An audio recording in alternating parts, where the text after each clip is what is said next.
she came up for air to do something else, and it was about Bill Belichick, of all people. So it's been brought up before. So I'm not going to say, because so this is kind of the elephant in the room of what Bill Belichick is and what Bill Belichick has become. He's down in North Carolina. He is he's not what he used to be. And it's been brought up several times while this team has been bad. Look, guys, if you guys want to talk Gruden, I'll talk Gruden.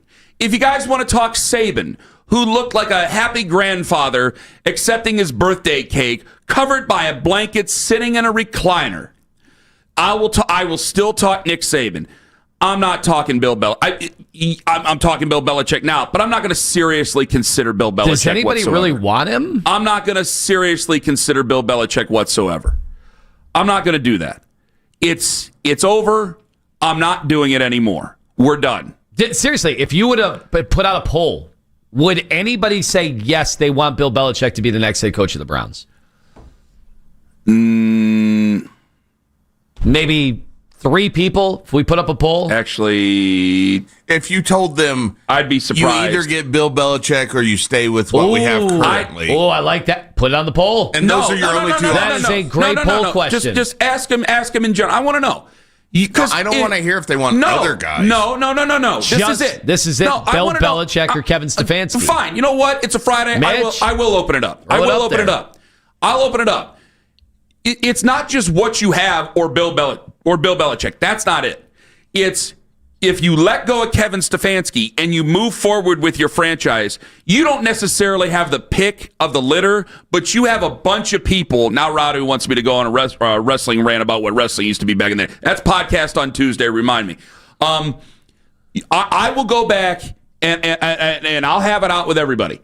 Ask them. Because if we're going to do a coaching search here in 3 weeks and that's who you want, I can't take it seriously. You'd rather just not do a coaching search. I'd rather take it. I'd rather just not do it. I guess I'd rather just not. I'd rather deal with what we're dealing with now than deal with all that, because that's just silly. He was once a legendary coach. I'm not taking anything away from his history. He was once a legend. But we're not doing this now. And it's not even the North Carolina thing. I'm not talking about North Carolina. I'm not even talking about any of that. I'm talking about the end of the New England era, the taking a defensive coordinator and putting him in charge of your offense with a young quarterback. You guys think that Kevin Stefanski is doing Shedeur Sanders wrong? Wait until you get a load of that guy. Wait until you get a load of that. What's Matt Patricia doing? Could you imagine? Think of a defensive coordinator. Jim Schwartz. Bill Belichick comes in and says Jim's in charge of the offense now. Oh, okay, because that's basically the equivalent of what happened. That's what he did. That's basically the equivalent. Do we get Mike Lombardi back in? So, guys, that's fish in a barrel. Now, that would be fun. You can't have one without the other.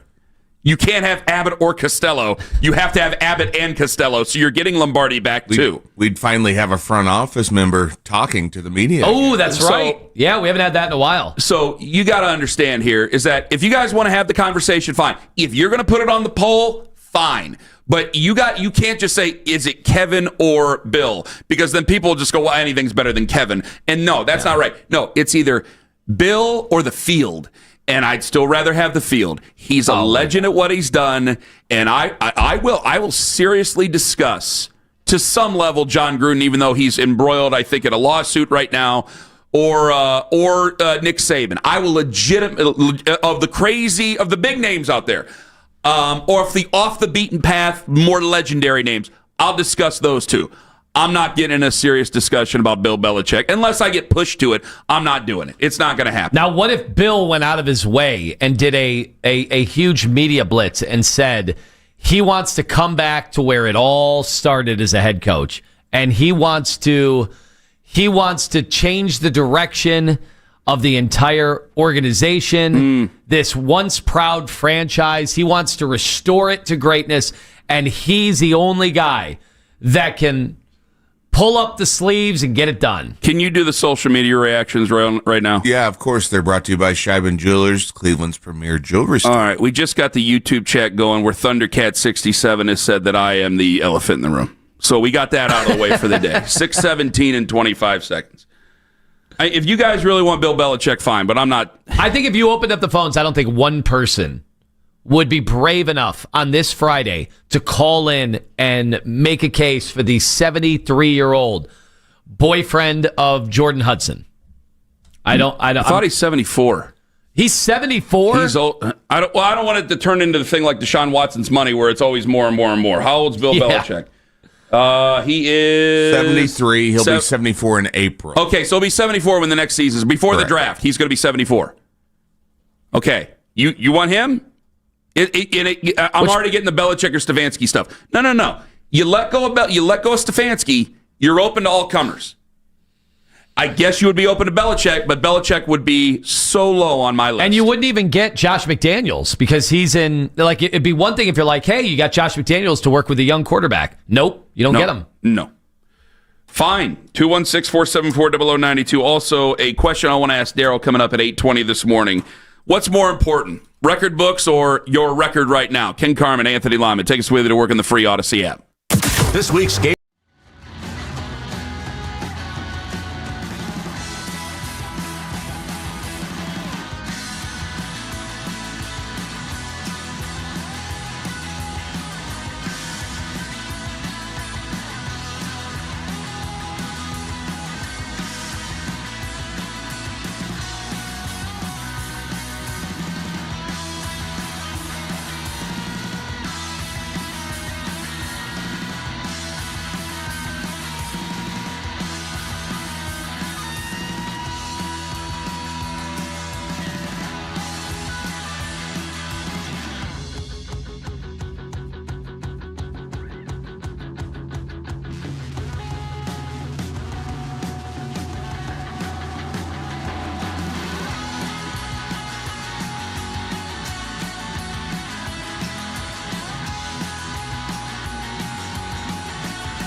If you don't know where to go, get to Avon Lake. You'll be glad you did. PeterJewelers.com. Since 1987, it's where Cleveland shops for the holidays. Sign up to be a part of the fan club. Download the free Odyssey app and follow 92.3 The Fan to get all of the best audio and best stories sent straight to your inbox. 92.3thefan.com.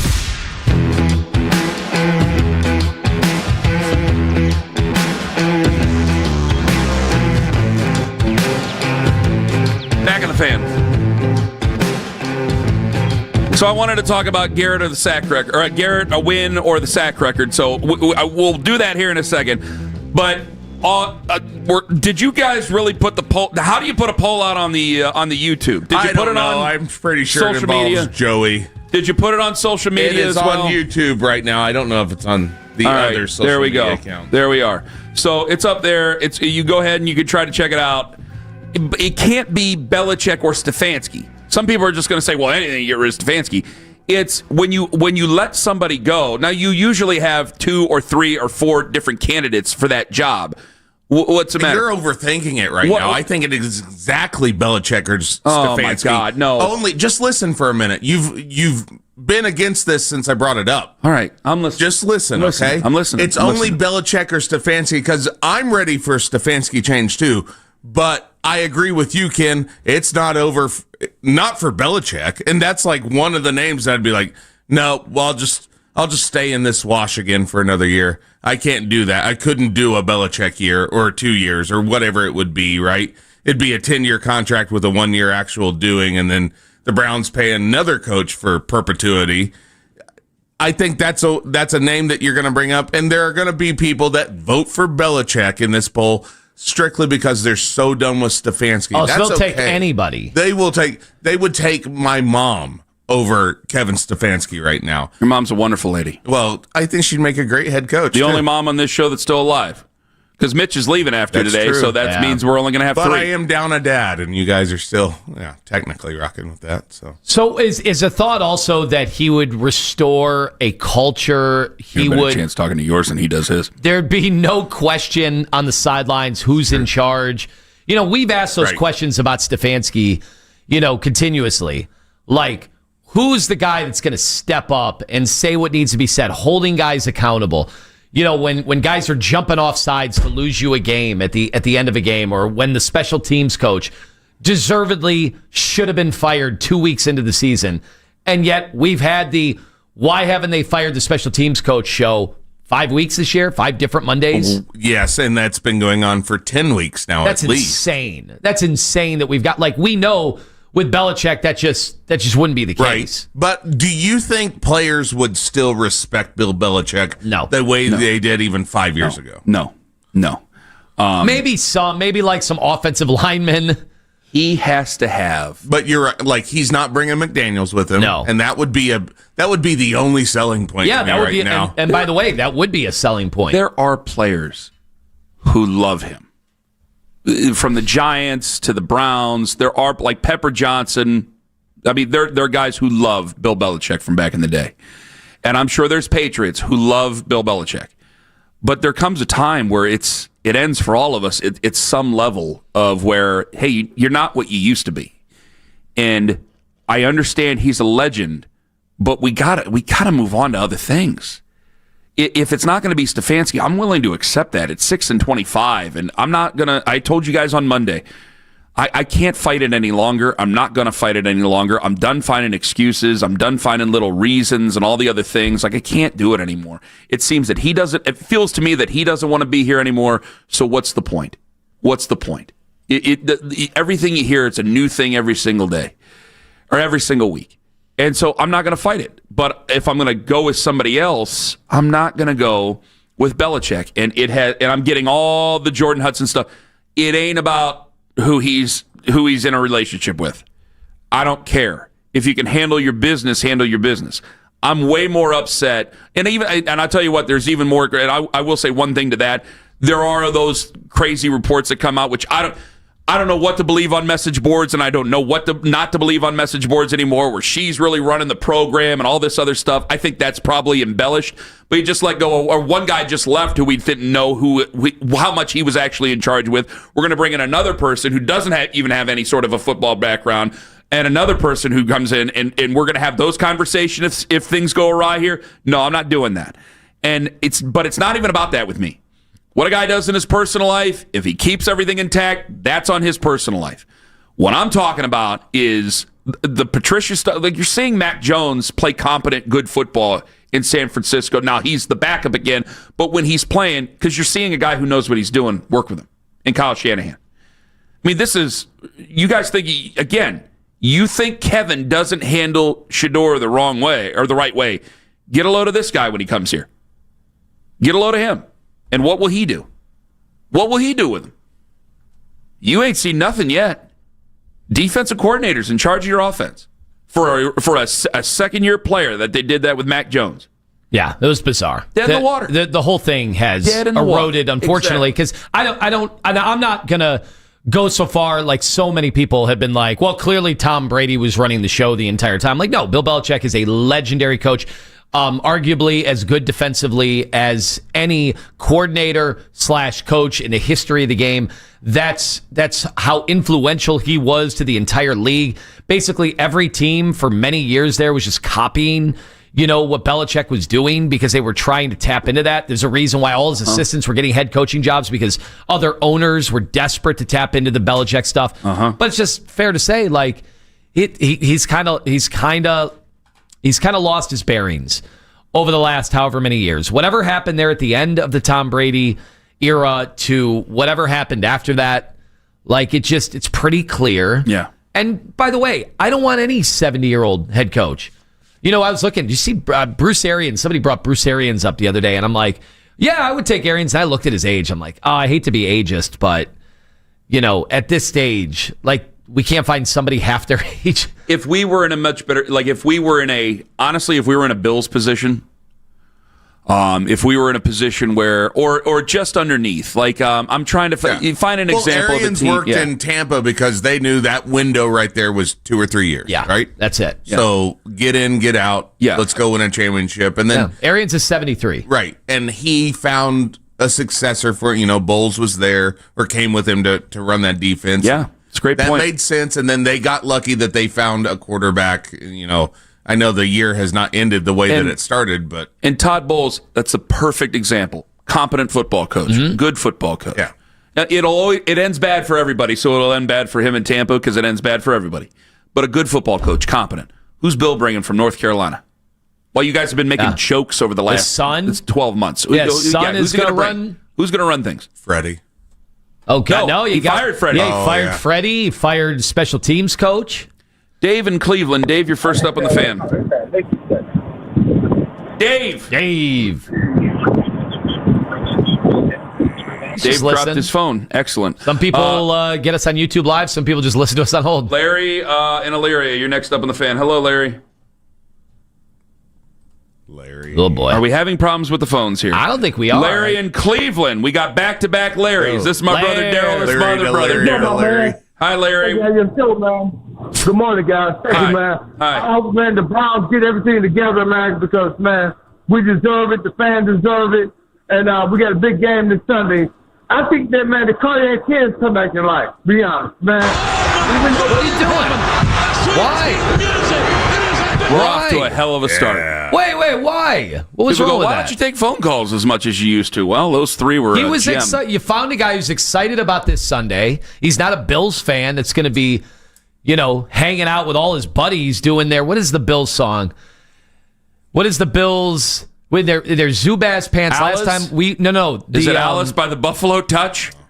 It's the shout. The hell they do is the shout Alice? song, and they do it the entire game. What, by the Isley Brothers? They do their version. They have their own version of shout. Yes, and they do it the entire game. Oh, I didn't know that. I did not know that. Because this is going to be. I did not know that. Is that what Dustin's told you? I've been there. I was sitting with Josh Potter, the stand-up comedian. You've been to a Bills game? Yes, here in Cleveland, not in Buffalo. In Cleveland. Okay. But they took over the stadium back then. What's the ticket prices, by the way, for Sunday? Because it's probably cheaper to go here than it is over there. I mean, they're in their final games over there in Buffalo because I think they got to go on the road and when they go to the playoffs. So that's like basically the end of the era there with that stadium. which is like, what, New Era Field, but I think it was Rich Stadium at the Get beginning. in here is Ralph 57 Wilson. is the cheapest. It's actually been It's not bad. one of the more expensive, Yeah, one of the more expensive resale prices we've seen. That's one of the more expensive ones. All right, 216-474-0092. Do you want me to try to take more calls here? Oh. All right, Warren on the road. Go ahead. Morning, guys. Great job as usual. First, I heard this. I saw it on Instagram. I was all excited, and then I was like, "Now wait a minute. He's too old." Then I turned into you guys this morning when I get in the car, and absolutely, I'm agreeing with the same thing. Plus, we already got a good defensive coordinator. We got to get the offense going. So, what's the word with bringing Chucky back into the NFL? Is that something that could still happen, or what? I'd love to have Gruden here. So this is where we're kind of at with this right now, Warren. Thank you very much for the call. I do believe that there is a lawsuit going on. I don't know if anybody in the NFL is going to touch him while there's a lawsuit going on. I think he's in his own. I think he kind of wants retribution for the things he's been accused of, what he got fired for. But I don't know until that's done if anybody's going to take him. Now, if there was a team that was going to go against the rest of the NFL, it used to be the Raiders until Al Davis passed away. If there's going to be anybody that's going to go against the NFL, obviously we're your home for going against the NFL right here in Cleveland, Ohio. Because there's been basically two decisions here over these last how many years where the rest of the NFL teams have been like, what are you doing? And the Browns are like, yeah, we're just trying to win football games. That's all we're trying to do here. We don't win a lot of them, but they do try. And John Gruden would be an effort towards that. He would. 216-474-0092. He couldn't do the unboxing videos anymore, though, so. But you're an active head coach. You can't do come unboxings on. anymore. You can't take that away from him. Well, they are of college and high school teams, and they had the Turkey Bowl. That was a good one. That was nice. So maybe he could. He can unbox the playbook every week. All right. We'll get to some more of you guys. And what's more important on Sunday? The record books or the Browns record? Ken Carman, Anthony Lima. Take us with you to work on that absolutely free Odyssey app. Watch us on YouTube Live when you get there for absolutely free as well. We just give you the entertainment here. Friends, Ken Carman here for Northeast Ohio Fence.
with the Cleveland Browns is they have to decide what their quarterback situation is and if Kevin is the right coach to lead that charge. So those two things are going to go hand in hand, and then we'll see where this all goes. But I do think that he would get a lot of interest out there on the open market if he becomes a free agent. Listen for Mary Kay Cabot from the Plain Dealer in Cleveland.com. Tuesday mornings at 11 on Cleveland's Sports Radio 92.3 The Fan.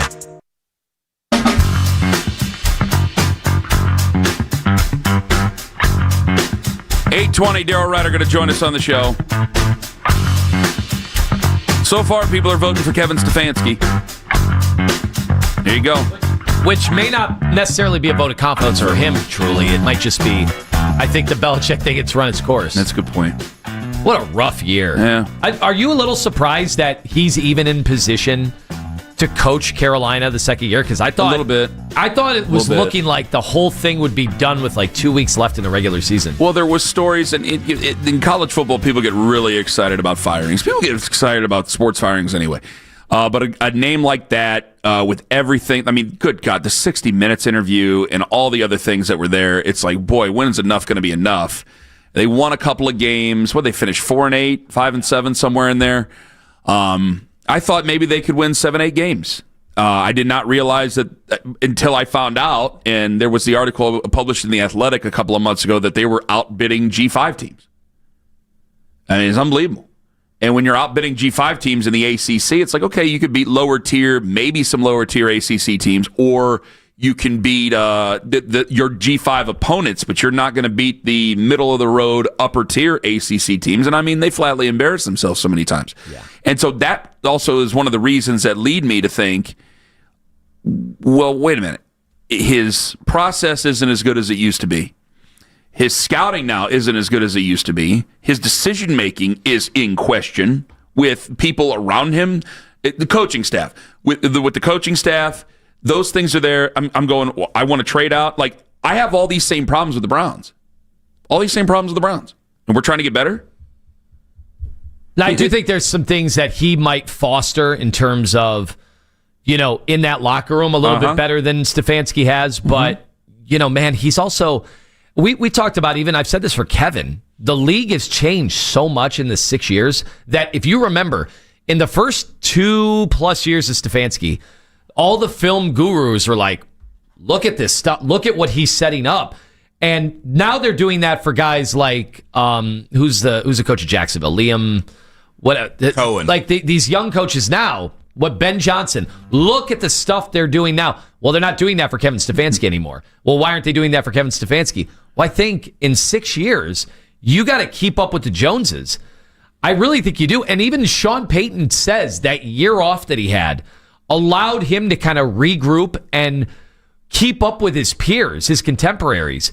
Well, Kevin hasn't had that time. He's been in it. He's been in the trenches. And the stuff he was doing 5 years ago, 6 years ago, may not work against this too high stuff that every team is rolling out now. So Keith asked us a great question, and I think it's fish in a barrel on this one, where Keith had asked, someone's going to have to explain the fascination behind John Gruden. The guy was 22-31 with the Raiders. He's 62, nearly 25 years removed from his championship. Beyond the name, what the hell are people looking at? TV personality. I don't even... bingo. Beyond the name, what are they looking at? They're looking at the viral videos. I mean, you go from... Kevin is never... People want to be motivated. People think... Like, there are guys... Like, Belichick... When Belichick would go out and do his interviews and he would just be this... There were guys like Gerard who go, nah, he's not really like that behind the scenes. Right. That's all for show. And that's for show. And then Kevin, it seems that he's more of a tactician. He's not going to be really that fiery. Even when he's fiery, he's not that fiery. Like, you hear Kevin in a press conference. This is on the Stefanski show last night. Go ahead. He was asked about how to motivate the team for the Bills game. Here's his answer. The guys are well aware of what's in front of us. They're well aware of this football team and where they are. We know how important these games are to who we are. We want to perform in front of our fans because of the work that these guys put in on a day-to-day basis. You want to reap the rewards of all that work. That's where our focus is. Yeah, that goes over like a lead balloon with the fans. But then you hear John Gruden on like an HBO series. Second week, it's time for us to raise the bar now. Are we clear on that? We got to raise the bar. I want to practice with better etiquette, okay? Stay off the ground, stay away from the quarterback. I want the backs and receivers to finish runs, okay? I want better etiquette. But more than anything, I want better execution. Are we clear on that? I want better execution. Audio courtesy HBO. He's just as intensive as every fan out there that's fishing a barrel. And I think he might be a disaster, but that is going to speak to fans. Let's make a little fairness here, though. That was him speaking to his team, and that was Kevin speaking to Nathan. Yeah, we never But hear I don't know that anything in any of us believes that Kevin would ever speak like that to the guys to get them up and going. We've heard Kevin after wins. Yeah. And you look at Myles Garrett standing behind him with his arms crossed, and it's like, all right, coach. All right. Well, let me know when you're done. It's been 6 years. They know the criticisms. Setbacks pave the way for comebacks. Comebacks. It's been 6 years. They know the criticisms that are waged towards him. If there was anything like John Gruden in there, it would have been out there by now. So I think, Ken, that we always talk about this like in every coaching realm, whether it's like baseball, you go from one fiery guy and then the next coach you're going to have a little more analytical guy. I think we've been talking so much about, are we going to go with an offensive guy or a defensive guy? No matter who they go with, I think the next guy will be a fiery guy. Yes. A guy that when the cameras are turned down, which could get you into trouble because you might end up with Hugh Jackson. Like that's the one thing you got to remember. Or Freddie Kitchens. Like, we're going to get a guy like Freddie. Freddie was out there doing hilarious press conferences, telling jokes with the reporters. You go from one extreme to the other. But I also think, like, you look at a guy, and this is college football, and I'm not advocating for him to be. I know I have the list, but I'm not advocating for him to be the Browns coach right now. Like, you can see a guy like Marcus Freeman. I think the days of the demigod coach, and this is one of the knocks against, I believe, Bill Belichick, the days of the demigod coach are kind of done. You need guys who are kind of in on it and kind of in with the team, motivating. Because if you're a guy that you make your players believe that you really do care about them, and it's hard to do in the NFL more than anything else, if you can get them to believe, then yeah, you can jump in their ass and they'll know that you're behind them. But if you're just sitting there, perform for me, I know what I'm doing, it ain't gonna work that way. You can't go into these situations anymore with tremendous ego. And I start to theorize about whether or not that Bill Belichick went into the North Carolina situation like that. Are you in it with them, or are they in it for you? Because there's a difference there. You know, Ryan Day's a great coach, and by the end of it, he may end up being a bigger figure at Ohio State than Urban Meyer even is, to borrow something that Nick Padone brought up a couple of weeks ago. But I think that when you see this, one of the biggest tests of Ryan Day was after that Michigan loss. They know he's in the foxhole with him. The football guy's a football guy, and they know he's with them. No matter what they're getting paid, no matter what free cars they get or whatever they get, they believe Ryan Day's right there in it with them. And if you can do that and you can draw it up and do the other things, well, you're going to be a blessed coach and you're going to get a lot of great results. If you can't do it, you're going to be on the other side of that. Now, I believe that John Gruden is that type of guy, but can he change with what today is with the NFL? Can he do that? I'm not sure. But when you have a guy who's that big of a personality, has been on TV for that long, does the videos that he does, where it's not just the unboxings, it's some of the stuff that he draws up there, the excitement with the quarterbacks and things. I mean, it's going to be motivating to the fan out there. A guy who wakes up getting ready to go to work in Parma or Broadview Heights or anywhere is going to be motivated by that. And then when they talk about Steeler Week, it's not, hey, these guys know exactly what this week's all about. Exactly. Like, no, that's not. Exactly. If you're gonna, it's one thing if you're winning, fans will excuse all of that, right? But when you're losing and you're one of the worst teams in football 2 years, and you hear that guy time and time again, all of a sudden the analytical approach that we loved in 2020 when they were dealing with COVID, and it seemed like the Browns were ahead of all the other teams operationally, it's completely different in 2025. All right. Do you care more about winning or Myles Garrett's sack record? Oh, I get to pick one. You pick one or the other right now. Go. Let's get sack. What side do you think I'm on? Winning. I'm going to tell you which side I'm on in 5 minutes on the Fan. Peter and Company Jewelers.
and filtered right to your phone during the regular season by following the Browns playlist and 92.3 The Fan on the Odyssey app. Headline sports news every 20 minutes right here on 92.3 The Fan. From the University Hospital Sports Desk, I'm Jeff Thomas. Catch Afternoon Drive with Nick Wilson and Jonathan Peterlin live on YouTube each and every weekday from 2 to 7 p.m.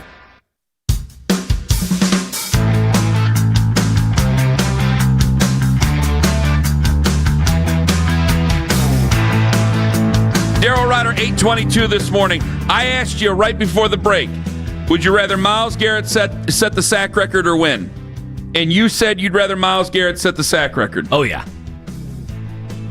Then they can get on with their losing ways. Back to business as usual. You asked me, all right, then I asked you, what do you think I'm going to say? Oh, I thought Ken Carman, of all people, where we've talked almost in an exhausting fashion about how important it is to get the wins for guys like Shador, for everybody in that building, for all those rookies. Yeah. This is going to be mental gymnastics, but I'll tell you the truth here. 216-474-0092. I'll pass it on to you guys. This is definitely mental gymnastics. I'd rather get Myles Garrett get the sack record. I don't want to lose, but I've come to the point in the season where I accept losing. And I also think one is much more realistic than the other. I think it's much more realistic that Myles Garrett can set the sack record on Sunday than the Browns beat the Buffalo Bills. They have a run game for the first time since it feels like Thurman Thomas or Marshawn Lynch. They have a run game. Jim Schwartz was asked about it and spoke to it. I think we're probably going to get gashed again. I think that Josh Allen is a horse of a human being and is probably going to put it on us in so many ways. Is Denzel Ward going to be able to go or no? If Denzel, it's more likely than not likely. So if Denzel, that's a big deal. Well, if Denzel's on the field, then that might help things a little bit. I still don't think you're going to win. And if Denzel's not on the field, I don't think there's a chance at all that you're going to win. And people are complaining about Myles Harden. It's like, yeah, Myles Harden gets exposed because now you see finally what MJ Emerson not being on the field does to your football team. Because it's like, okay, if you had both those guys out there, you might be able to do some. Or if you had one guy out there, you might be able to do a little bit. But if I got Sam Webb and Myles, no offense to Myles Harden, he's a tryhard. If I got Sam Webb and Myles Harden out there as my corners, I mean, you're just waiting on the inevitable. I totally forgot about Martin Emerson. Exactly. So you have a spot now where I'm not trying to be a killjoy. I'm not trying to be a come down. You guys want the truth. I'm just giving you the unvarnished truth. One thing, Myles Garrett getting the sack record on Sunday is a much more realistic thing than the other. And I don't want to lose. I will never want to lose. But after what I saw on Sunday against the Bears, it still sucks. It still leaves a nasty taste in my mouth. No, I can accept it. I have no power over it, so I can accept it. 216-474-0092. As a fan, what would the Myles Garrett sack record mean to people? Well, I've wondered about that, as we've been chasing this, because it's such, unfortunately, in almost Joe Thomas fashion, where Joe was putting up a Hall of Fame career, but not getting a chance to show it on the biggest stage, but yet everybody in the league was like, yeah, he's the best. Like, everybody knew it. Same thing with Myles. Myles has only been in, 3 playoff games? Yeah. And his greatness is going to be this. This highlight of him getting this sack is what they're going to be showing unless he has this third act of his career. This is what they're going to be showing in Canton. Him chasing this sack.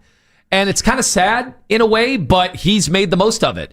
Like, unbelievable for guys. That's how you know they're great. That's how you know that guys like Joe Thomas and Myles Garrett can transcend everything else. And this organization and bad football for a decade is him chasing this record. And so I do think that's the one jersey you could put on these last 8, 9, however many years was a Myles Garrett jersey, knowing that guy was going to do something special every time you saw him. I do think it says a lot about his character, right? From where we sat in February when the trade request and the Radio Row stuff during Super Bowl week, and then he got the new contract, and I think a lot of people thought, okay, he's going to mail it in now.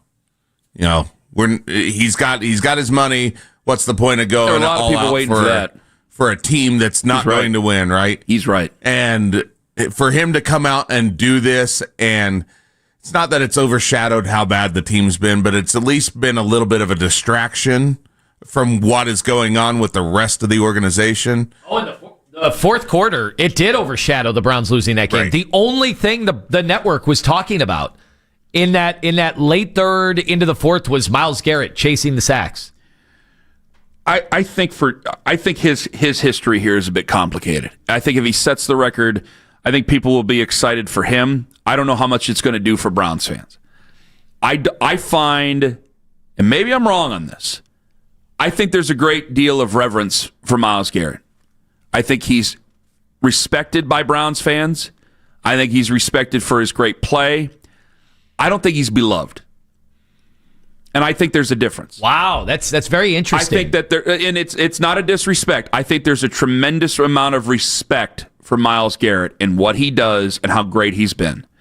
But when I think of beloved Browns players, I think there's a difference between when I think of beloved Cleveland athletes, I think there's a difference between how great they were as a player and how much fans really love them. That's interesting. Jose Ramirez, you say, is beloved. Jose is beloved. Why is he beloved? Because he's so good. I'm not even disagreeing with you. He stayed.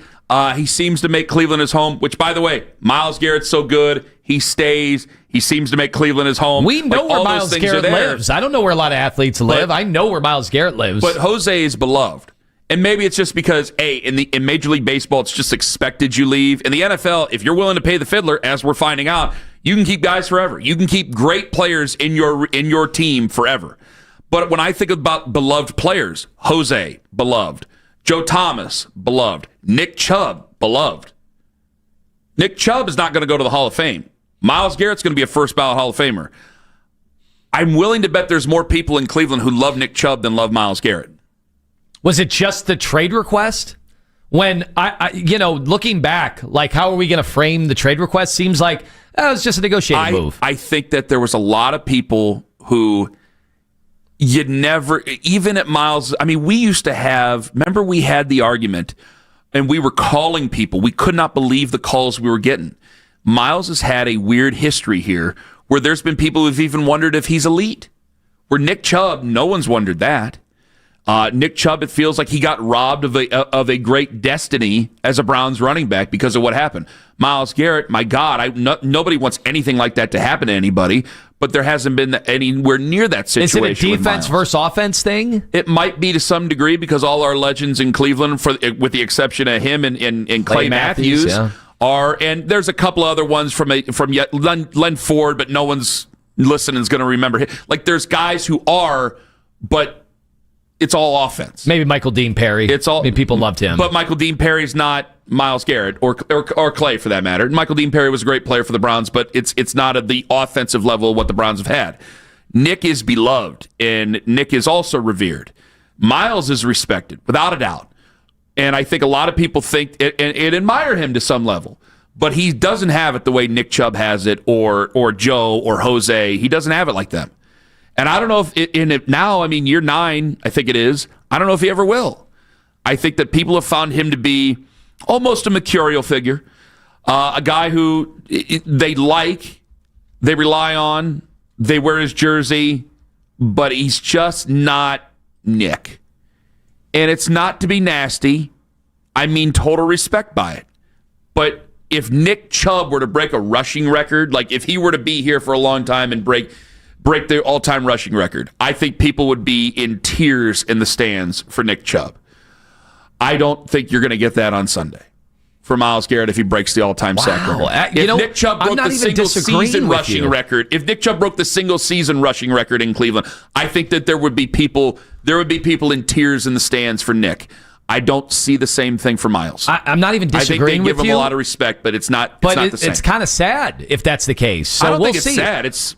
It kind of would be because Myles Garrett, I don't think I'm ever going to see a Cleveland Browns player as good or even close to as good as Myles Garrett. The rest of my life, maybe if a quarterback comes along and just dominates the league like Patrick Mahomes, I'll say, okay, that guy was better than Myles. But short of that, like I don't. Is there any do you think you're going to see a Browns player that even remotely gets to where Myles Garrett, as dominant as Myles Garrett is? I don't. At their position, I'm not sure if we will. And now he's done it for how long? Exactly. And he's vanquished any of the arguments like TJ Watt. Those are done. The Bosa brothers, those are done. Like Myles is so far ahead of any of the other defensive players. He is. He's gonna walk away with Defensive Player of the Year. But I on almost one of the worst teams in football. That does not happen. And where Nick was drafted, and I do think there's a difference in where they were drafted. I mean, this was a 1-15 team that took Myles number 1 overall.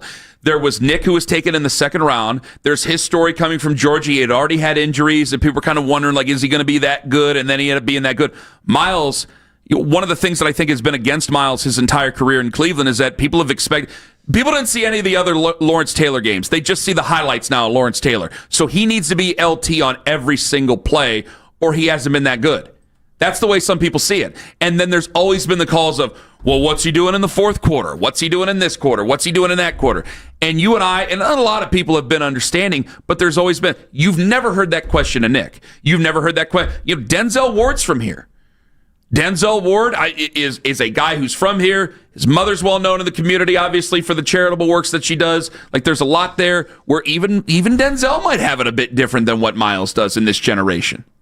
Myles is, again, I think a lot of people respect Myles, but I don't know if he's in the hearts the way that those 3 other guys I've mentioned are. And Myles is so, he's quotable. He does a great press conference. He talks to people. Halloween stuff that people love. He's been very nice, and we've had a good relationship with him, and the times that we've been able to talk to him, obviously. But I told you he was good to my son. Like, there's a lot of things that I really, really, really like about Myles Garrett. But I do think it's different. And I also believe that we haven't talked about and made peace with the possibility of trading Myles, of trading Nick Chubb or even Jose Ramirez. And I know that some people have made that commentary a bit. But Myles has been always like, what could you get for Myles? Hey, this team's rough. What could you get for Myles? And then the drumbeat got even louder about what you could get for Myles, to where people were when people were talking about trading Joe Thomas, there were a lot of you were okay with trading Joe Thomas. There were a lot of people who weren't that year. And it didn't matter. With Myles, it was like, we can get 3 first-round picks for Myles Garrett. And so I think there's that emotional separation where you're talking about him as if you're the general manager and you can make this team better for the future, and using Myles Garrett as a piece to make this team better in the future. That's an emotional separation. You don't say that for Nick Chubb or Jose Ramirez or Joe Thomas or even a couple of other guys in this city. I'd love to hear the fans explain why. Why? Because I think you're right. I think everything you said was right. I hope I'm wrong. I would love to hear it from the fans. I hope I'm wrong. I hope I'm reading the tea leaves wrong on that one. 216-474-0092.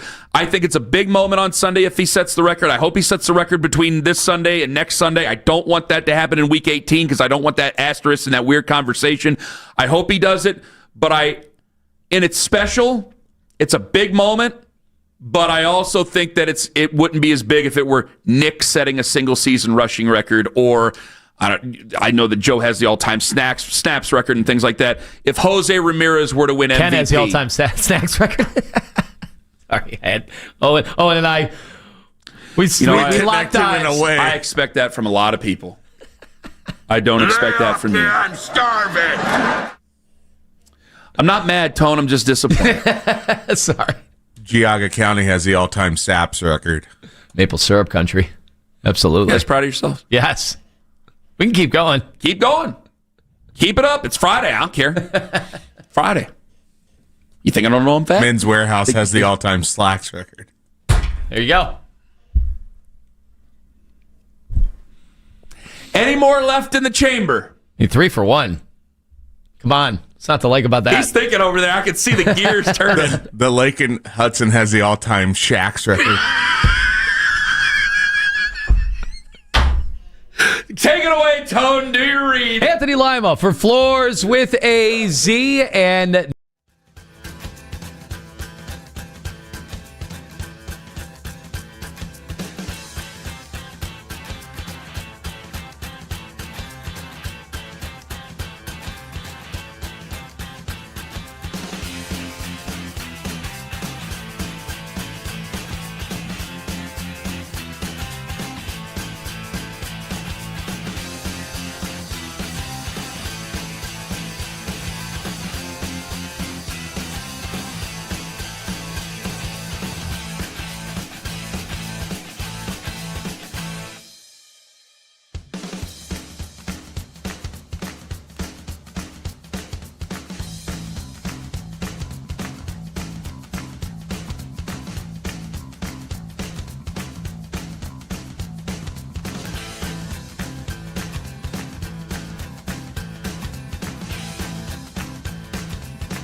reverence, respect are the same thing. I think there's a difference between respect and beloved.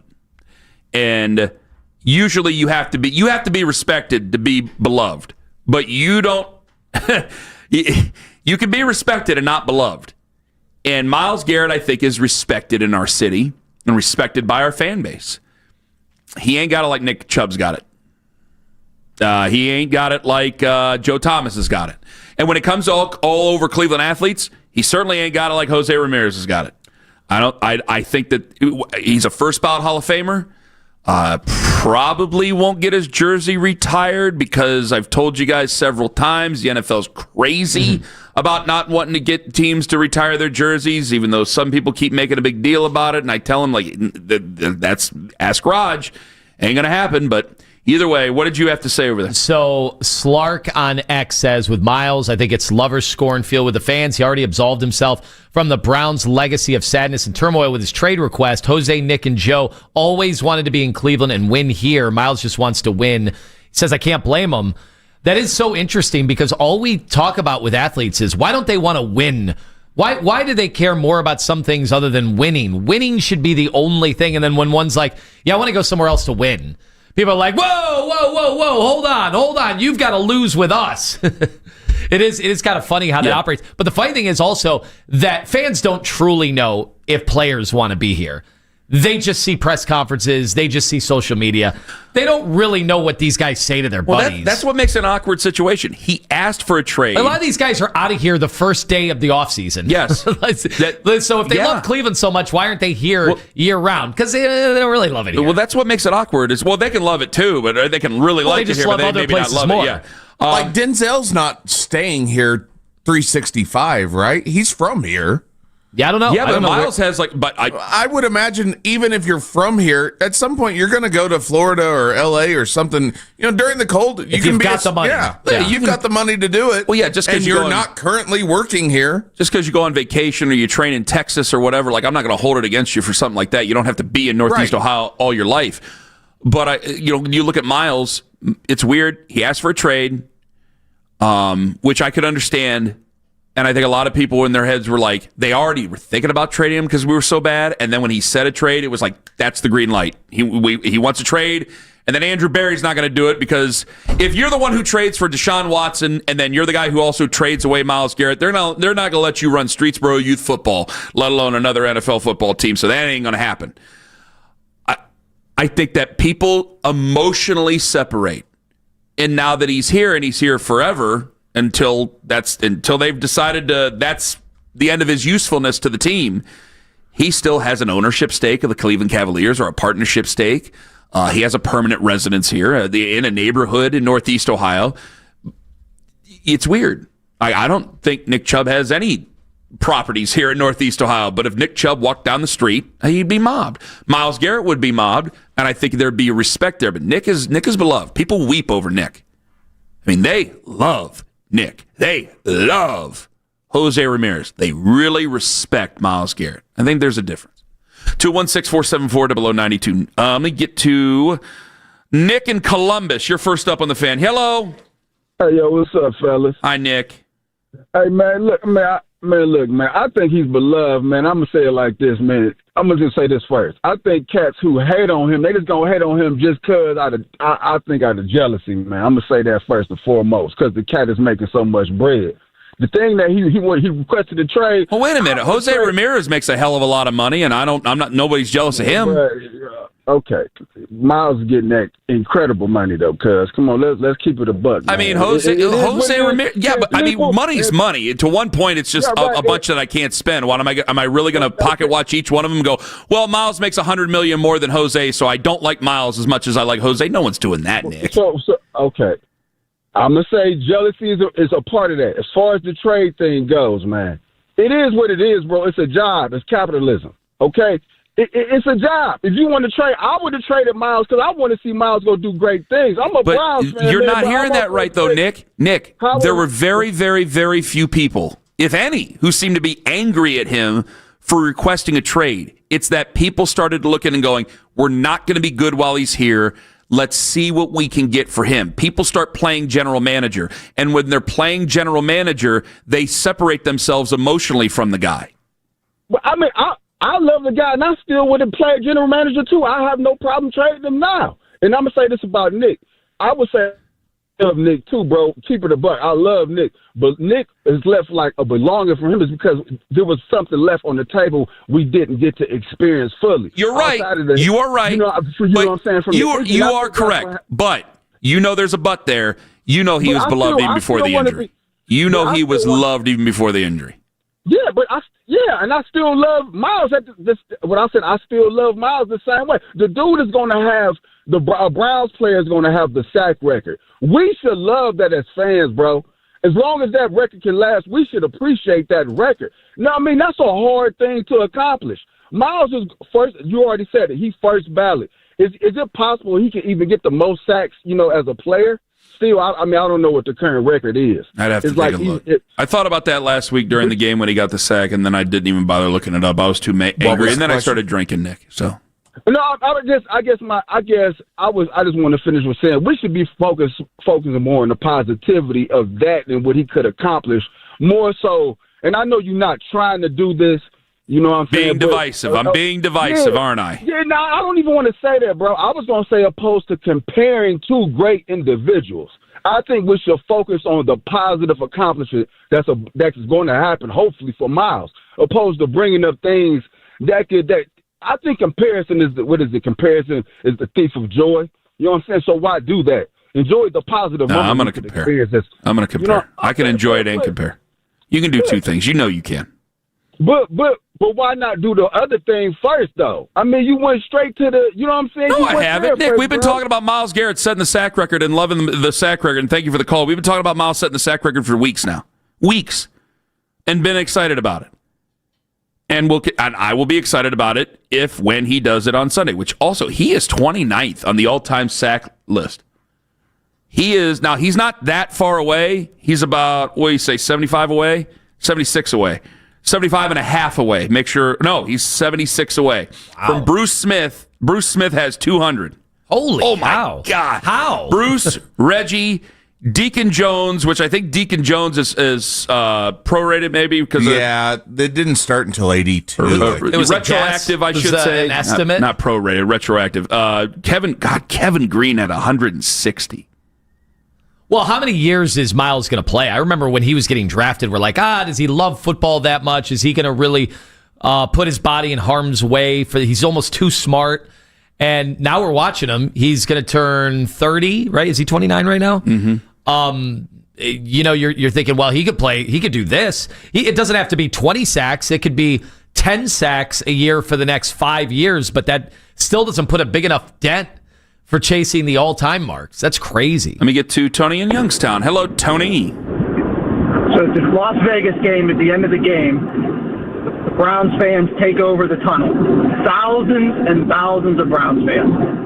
And most players come over and they're throwing their wristbands and their gloves into the stands. Njoku has his shirt off. He's basically in the stands. Last two players off are Garrett and Sanders. Garrett, and I knew he was going to do this, starts running at about the 20-yard line. Don't acknowledge the fans, runs right in the tunnel. He may have lifted his right hand 4 inches. And we paid a lot of money to go to Vegas. We're all from Cleveland. Sanders comes off, stands there. There's a video of this. Slow motion, does the watch sign. 10,000 Browns fans do the watch sign. That's the difference between Garrett and guys like Sanders. Hold on. So Myles ran in the tunnel, and that's the difference. In one game? We came to see that he set a record that game, 4 sacks, right? He couldn't give me 10 seconds. So the sacks didn't. Tony, the sacks weren't enough. Wait, who are all the other? It was Shador's 11 completions and doing the watch signs. Who are all the other Cleveland Browns players you just said? Well, he had that screen pass. He did have the screen were pass, over there. Yeah. Who are all the other Browns players you said you were over there? The Browns exist because of the fans. We went and took over their stadium. You talking about Buffalo taking over ours? He couldn't acknowledge the fans in Vegas. Tony, You seem kind of needy, Tony. I'm not going to lie. Yeah. You seem very You said needy. David Njoku was sitting in the stands. I think you should just be happy that David Njoku was in the stands with you. It sounds like you made this entire experience about just yourself. Well, he spent a lot of money, Tone. Yeah, he did. So that makes Myles, he has to go in the stands. I know. He was promised 3 home runs. Lincoln Kennedy went in the stands one time. You want that to go down again? Yeah, Ron Artest went in the stands. Yeah. Yeah, now, I mean, look. Now I really hate the opinion I have. Now I want to flip myself on the opinion. Boy, what do you Tony, owed that's when you insane. spend to go to a Browns game? What are you owed? Are you owed like this VIP experience? Because yes, Shador gave all those people that experience. Myles just went and dominated the football game and made it so that Shador Sanders could win that game. Nick and Talmadge, you're next up on the Fan. Holy wow! Go ahead, Nick. Guys, happy tall boy. Same to you, my friend. Coffee early and Great Lakes late. I will say, Sir Ken, I've been listening to you forever, and I'm very similar to Anthony. I always like playing the devil's advocate, but I think this is a great subject to talk about, and I'll tell you why I think the key to what you're saying, and I don't know if people are understanding it, but there's a different word, a different tone in the word. I love that athlete, or we love this guy and beloved. And the way you put it, I think you're 100% spot on, because I think about, growing up watching Ozzie Newsome, Dave Logan, Brian Sipe. Those guys weren't even known in the national media, and they're beloved. They're beloved today. Doug Deacon. The Browns, I was a season ticket holder ever since they came back. I gave up my season tickets when they let Chubb go. I love Chubb. I'm like, if we're going to suck, let's at least root for somebody who's just a stand-up guy, because you just don't see it in sports every day. Hell, you don't see it in life every day. But I do think that the last caller said, he's talked about you bringing up something divisive. It's not divisive. Obviously, it's talk radio, and it's a great subject. But we are so used to losing in every sport, minus, 16 in NBA. But it's easy to fall in love with a player. As a kid, I always grew up, I loved Reggie Jackson. When the Yankees traded him, he went to the Angels. I followed the Angels. We choose our players because they are beloved to us. And I think what you said about Myles is spot on. I hope he breaks a record. I'm proud of him. I'm proud to wear a Brown shirt when I go to Florida for a golf trip. I wear a Browns golf shirt. And I love saying, we got Myles Garrett. I don't, talk about Nick Chubb or anything, but in my heart, I love Nick Chubb. He's the one that cost me, or him leaving might cost the Browns to get me to forfeit my tickets. So I think you're spot on, and I think your subject of the word love and beloved is the key point here. So that's all I got. You guys have a great weekend. And Nick, thank you very much for the call. No, I and I'm getting killed on the YouTube chat apparently from what I was just. Why? Well, just I don't know. Apparently, I don't hate Myles Garrett whatsoever, but apparently I'm being called a hater from what I'm told. So. I think you've always talked about him with reverence. You just compared. Somebody has to be the best, has to be the most beloved athlete in Cleveland. It just happens to be Jose Ramirez on a personal level. Again, I really, really, really, really, really like Myles Garrett. He's been, and if you're comparing the two athletes, if we're going to compare Nick and Myles, Myles has given way more of his time and way more of himself to me personally than Nick ever did. Nick doesn't like media. Nick doesn't like radio guys. Yeah. Myles, I don't know if Myles really loves radio guys, but he's been very nice, a very good guy. And that's part of the reason I've defended Myles in the TJ Watt stuff and because I will never get it out, but something was said by Mason Rudolph. I defended him there, and I'll continue to defend what he's done in his career. But when it comes to overall beloved versus respect, they're both respected. Myles is definitely respected. One is more beloved, and there's other guys as well. Jose, Joe, a couple others, I'm sure. LeBron is in there, I would imagine. When you say LeBron? I mean, some people hate his guts, and he delivered a championship to Cleveland, so it's obviously not just about winning or coming home to Cleveland. If they put a statue of LeBron up right now, what would people say? They'd love it. If they I'd take Jim Thome's statue down right now and put up a Jose Ramirez statue and not blink an eye about it. Jose Ramirez is way more beloved than Jim Thome ever was here. 216-474-0092. About last night, coming up at 7:45. Daryl Ryder at 8:22. Folks, when we go about last night, I have a brownie in my hand, and that's not surprising. The effect it may have afterwards on me on this show may be surprising. You must keep listening, and you must keep watching on YouTube Live. Anthony Lima for the young team.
much can happen around the globe that we never hear of. Embarrassing. We got to be better on defense. It won't matter till April. I think we know that. Y'all gonna write us off. We could go 82-0, no one would care. He's a piece of crap. The kid, he sucks.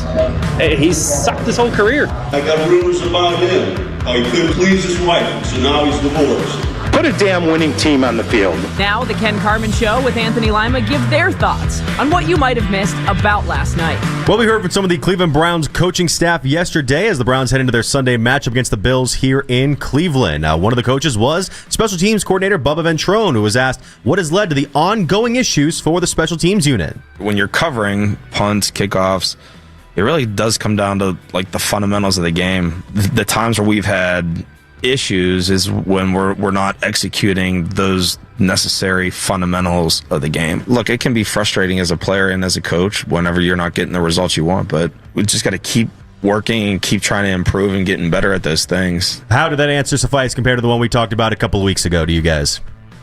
Which answer was this again? This was the one we're talking about the supposed shot at Andrew Berry and the front office. Tone. The whole thing about special teams that I've been trying to find answers to is, are their special teams bad because they're coached bad, or do they have bad players? Because I just assumed all the special teams coaches were coaching the exact same lanes and assignments. Like I'd find it hard to believe that Bubba is just missing the boat completely. And so I asked, does he have the right players on special teams? Now that could be a coaching thing too, obviously, or is it a personnel thing? Yeah, you can always blame it on you're dealing with the back end of the roster, and the roster ain't that great. You're not a good football team, so yeah, your special teams unit is probably not going to be as good as the Bills' special teams unit or whoever's competing their special teams unit. But the two glaring examples were against terrible teams, against Tennessee and against the New York Jets. Now, there are other bad examples of it, even on Sunday with Devin Duvernay. Buckle up, because Buffalo has got the best return game in the league. Yeah, and I'm sure we'll punt right to him. Kick right to him. Here you go. We also heard from offensive coordinator and play caller Tommy Rees yesterday, and he was asked another question regarding the open Michigan coaching job. This is what Coach had to say. I'm here and I'm focused on this job and focused on the improvement of our players and the improvement of our offense. And, that's really all there is with that. I'm excited to be here and working to improve our guys. Is that a scoff I heard, Lima? Yes. I'm here focused on this job I'm not very good at and unqualified for, so I can get the next job that I'm probably not going to be good at and unqualified for. All because Nick Saban vouches for me. What are we doing? Who wants Tommy Rees? Why are we buying into this? This is agency and Nick Saban talk. That's it. What has he even done to get this job? Somebody tell me. Somebody, because I can tell you one thing, since he went up to the booth and took over the play calling, their operations have been disastrous. They've been even worse than they were earlier in the season, and that's saying something. So put that on the Tommy Rees resume, all because the legend Nick Saban vouches for me. Urban Meyer vouched for a bunch of guys too. Charlie Strong vouched for him. Tom Herman vouched for him. How's all that working out? I think we're going to bring that back. I think that's gonna be a conversation. This is a total media convention. This is amazing. This is made up out of thin air. Amazing. Nobody wants this guy. That's why he's interviewing for maybe UCLA. That's where he belongs. Not Michigan. UCLA, Michigan. No chance at UCLA, but has a chance at Michigan. Are we losing our collective minds? Where does this stuff start? Who's his agency? I didn't hear Who's you say. repping Tommy Rees? The guy who's been disastrous with the Cleveland Browns. I'm just pointing out I didn't hear you say this after the win in Vegas. I think you're talking for Tony in Youngstown. He was also upset that Tommy Rees didn't come down from the booth and shake his hand in Vegas. I bet Tommy would shake hands. He's trying to get jobs. He'll shake any hands. He'll kiss babies. He'll shake hands. He'll do it all. To magically get out of this terrible predicament he's in.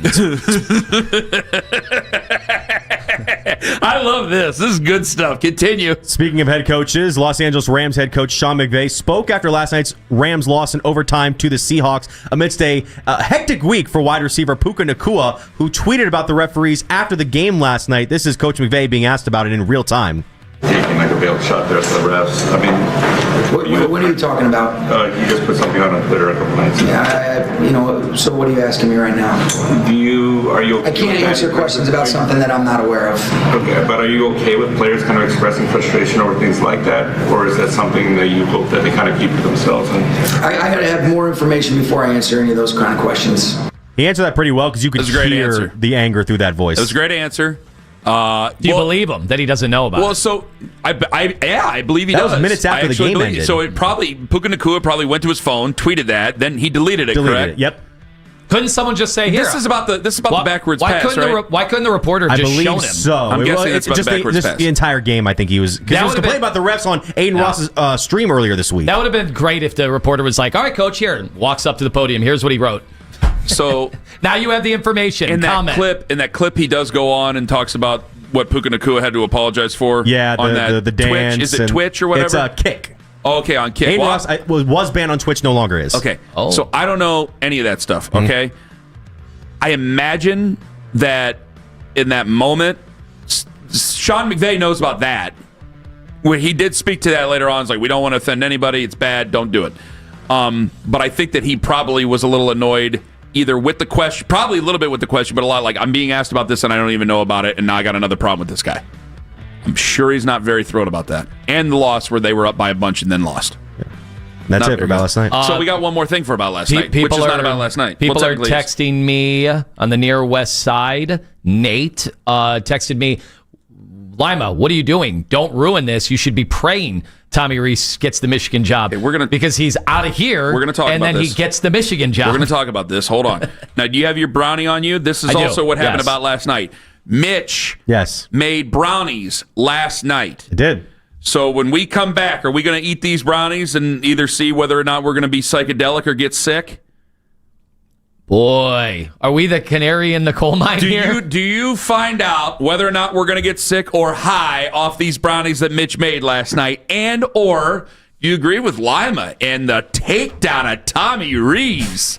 Lord almighty, Ken Carman, Toadmaster General. The slippery wizard coming in hot on the fan. Friends, Ken Carman here for Drive Class.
on the last couple of years requires the conversation and whether or not there's a road out for this particular group in that particular franchise. I think sometimes you get to a point where things are so tangled up that it just gets to the point where maybe it's time for a clean break. Listen for the MMQB's Albert Breer, Tuesdays at 5:20 on Cleveland's Sports Radio, 92.3 The Fan.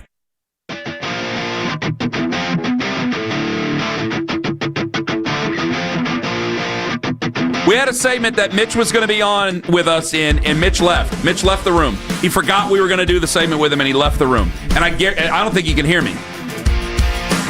He can't hear us. Here he comes. Here comes Mitchie. Today's Mitch's last day. He's moving on to bigger and better things. Anything away from us is going to be bigger and better. Trust me on that, young man. I do like Mitch. I like him. I like his father. Gary's a great guy. And I wish you well, but as many know, this is a demanding job that you've had for the last 2 years. And you have made us brownies. I did. As a going away.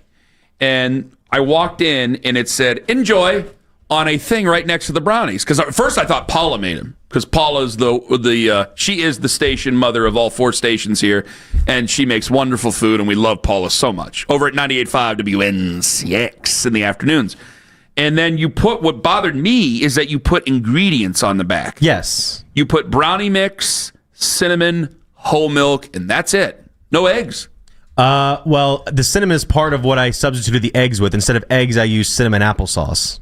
So you should have written cinnamon applesauce instead of that. I just figured cinnamon would be suffice, and apparently it was not. What have you put in these brownies? Yeah, if you're going to give the complete ingredients, I got to know them all. Yeah, what if I'm gluten-free? It's brownie mix, whole milk, cinnamon applesauce, basically. I forgot the vegetable oil, which stinks, but it didn't affect the taste. How many have you had? 1. Oh, so you had the first brownie. I thought Jeff had the first brownie. I was about to say, I thought Jeff had. Is he still with us? Currently, he's been doing the updates in 6. Okay.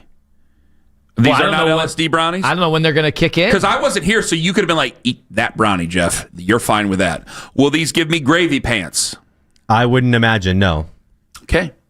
It's so interesting I that trust this you, is... Mitch. I've made brownies for you guys before. Yeah, you I have. didn't eat them in. You had no. I did. I tasted them. They were fine. I like a little crispier version of a brownie. Some people like it more moist. Some people don't even like saying the term moist. I love the term moist. That gets them a little. I love the He has a corner. Do you have a corner? I have a corner. Should I have taken a corner or no? Well, he just talked about he likes a crispier brownie. Yeah, I don't think I got the corner. It's okay, Mitch. There's a whole dish over there if you need a corner. Yeah, you can always go get another one. I touched this one. I'm going to go with it. Okay. Well, there we go. Going down with the ship. All right. Let's try them. Here we go, ready? Kenny. I hope this doesn't affect me later. Here we go. 3, 2, 1. Ow. How's Okay. yours? Okay, again, I like a little crispier, but it works. It's tasty. That's as about a good a compliment from Lima as I'm going to get. No. I taste the cinnamon now. Took me a minute. That's what really struck me when I first had it today. I could actually taste the cinnamon, which I was a little surprised by. Okay.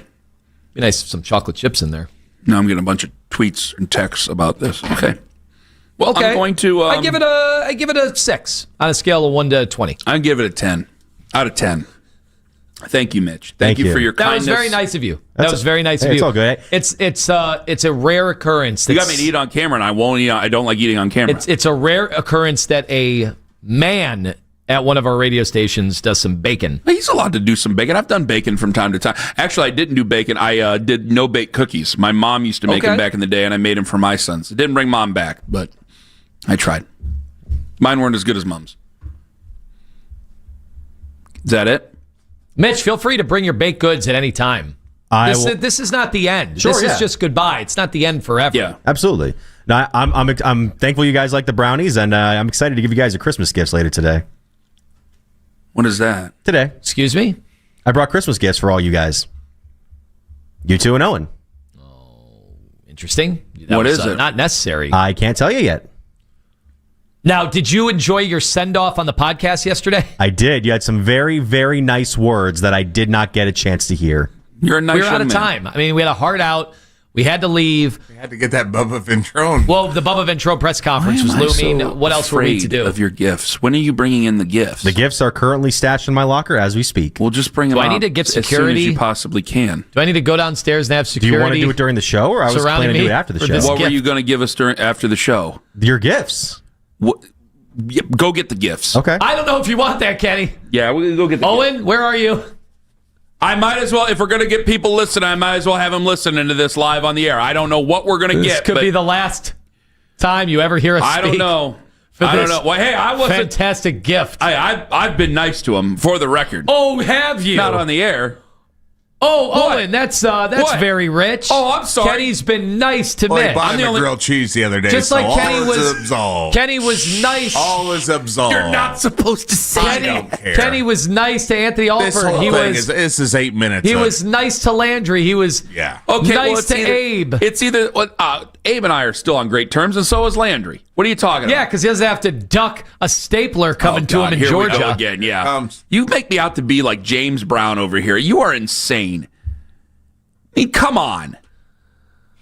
How many closed-door meetings Fine. has Keith had to have about this show? Talk about Tommy Rees then. Do your thing about Tommy Rees here's before this Mitch what he brings said in earlier. Here we go. I'm here and I'm focused on this job and focused on the improvement of our players and the improvement of our offense. And, that's really all there is with that. I'm excited to be here and working to improve our guys. I'm here focused on this job I'm not very good at and unqualified for, so I can get the next job that I'm probably not going to be good at and unqualified for. You just All made because an Nick argument. Saban vouches for me. What are we doing? Who wants Tommy Rees? Why are we buying into this? This is agency and Nick Saban talk. That's it. What has he even done to get this job? Somebody tell me. Because I can tell you one thing. Since he went up to the booth and took over the play calling, their operations have been disastrous. They've been even worse than they were earlier in the season, and that's saying something.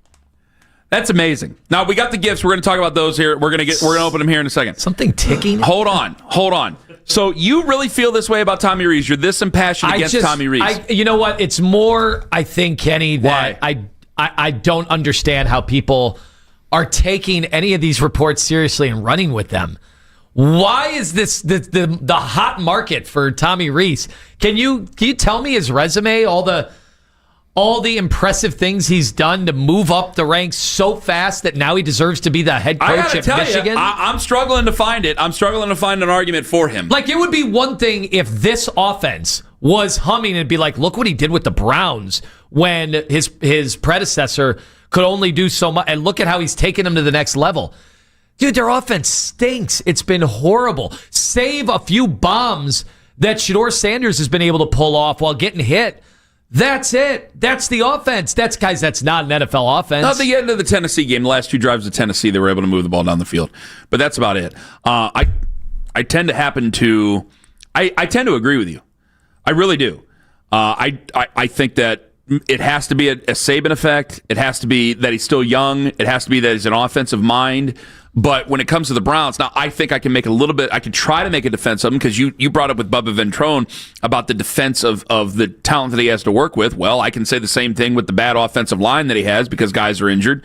Can I say that on behalf of Tommy Rees if I really want to? 100%. Like, I'm not interested as of now, and maybe I'll eat the words here. I wouldn't want Tommy Rees to be the head coach of the Browns if they moved on from Kevin.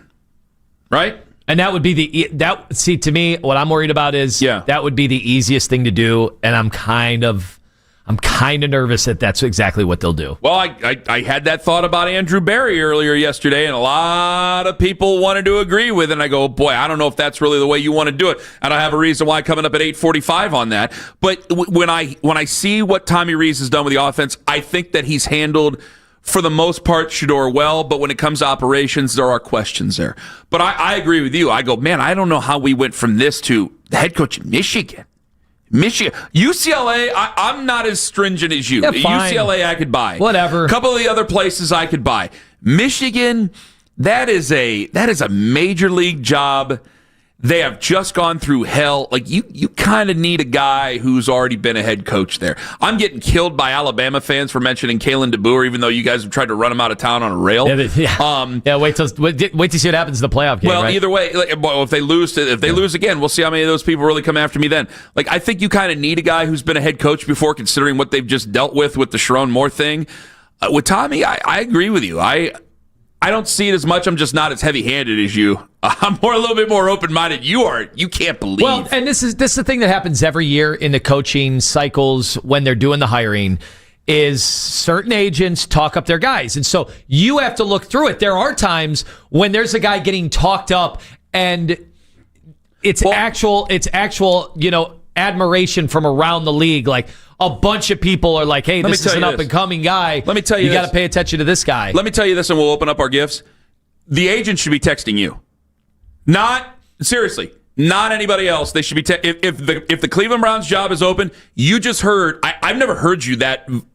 I've heard you that mean-spirited, but rarely against an offensive coordinator. I mean, that was nasty. That was strong. Not that I don't say you shouldn't do it, but if you're going to be that nasty about Tommy Rees, I can't imagine how positive you'd be about a guy that you actually like. So if Josh McDaniels three times over. if you were a Jimmy Sexton or a Cornrich or something like that, they should be texting you because that's how you get the fans on your side. Because I think there's a lot of people who absolutely, totally agree with you on this. Totally agree. I don't know. Am I wrong in saying that I don't think anything has gotten better since Tommy's taken over? I feel like a lot has gotten worse, and that's hard to fathom. I'm opening up my gift. I bet I know what this is. I haven't looked yet. I think this is going to be a QB wristband. Am I right?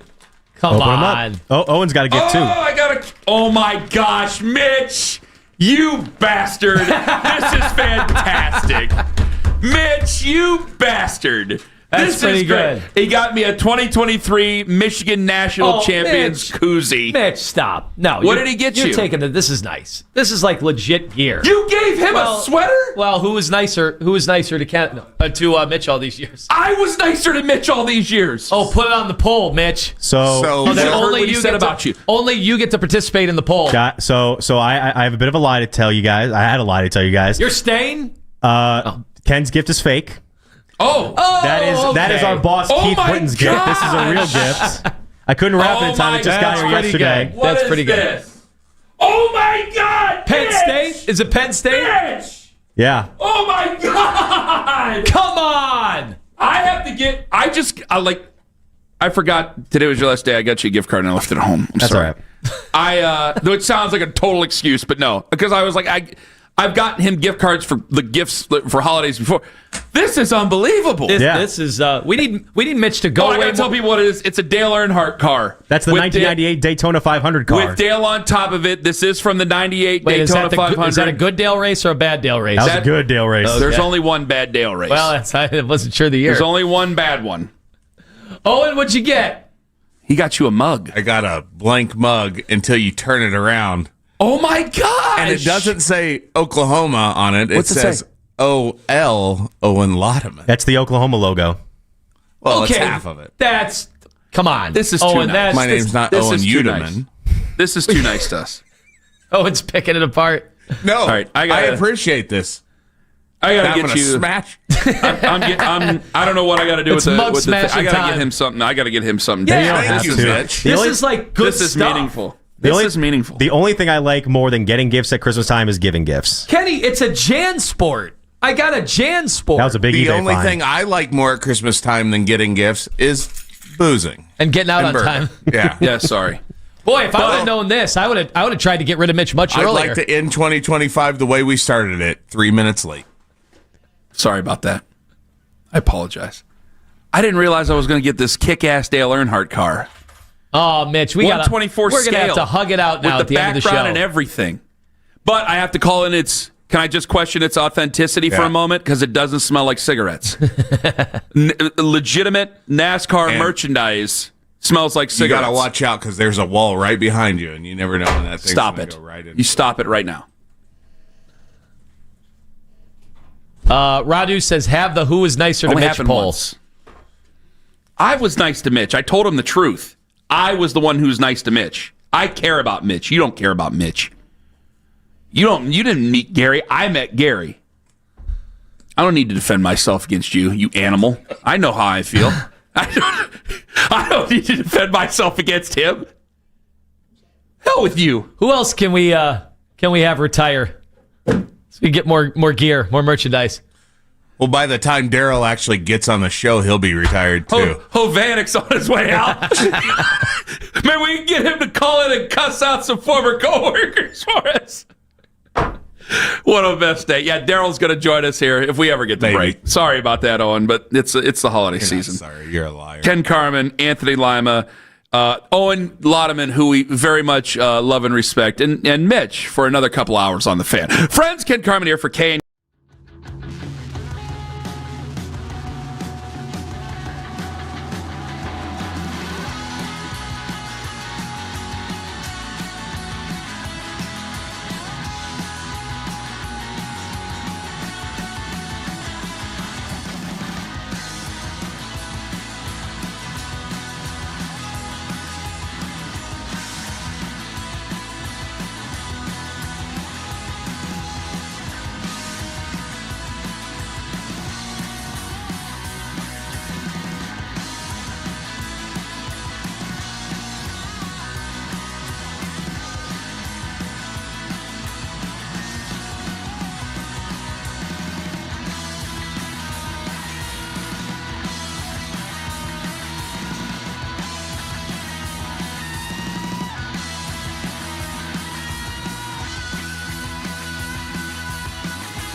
True North stores and True Rewards. Fast, friendly, clean.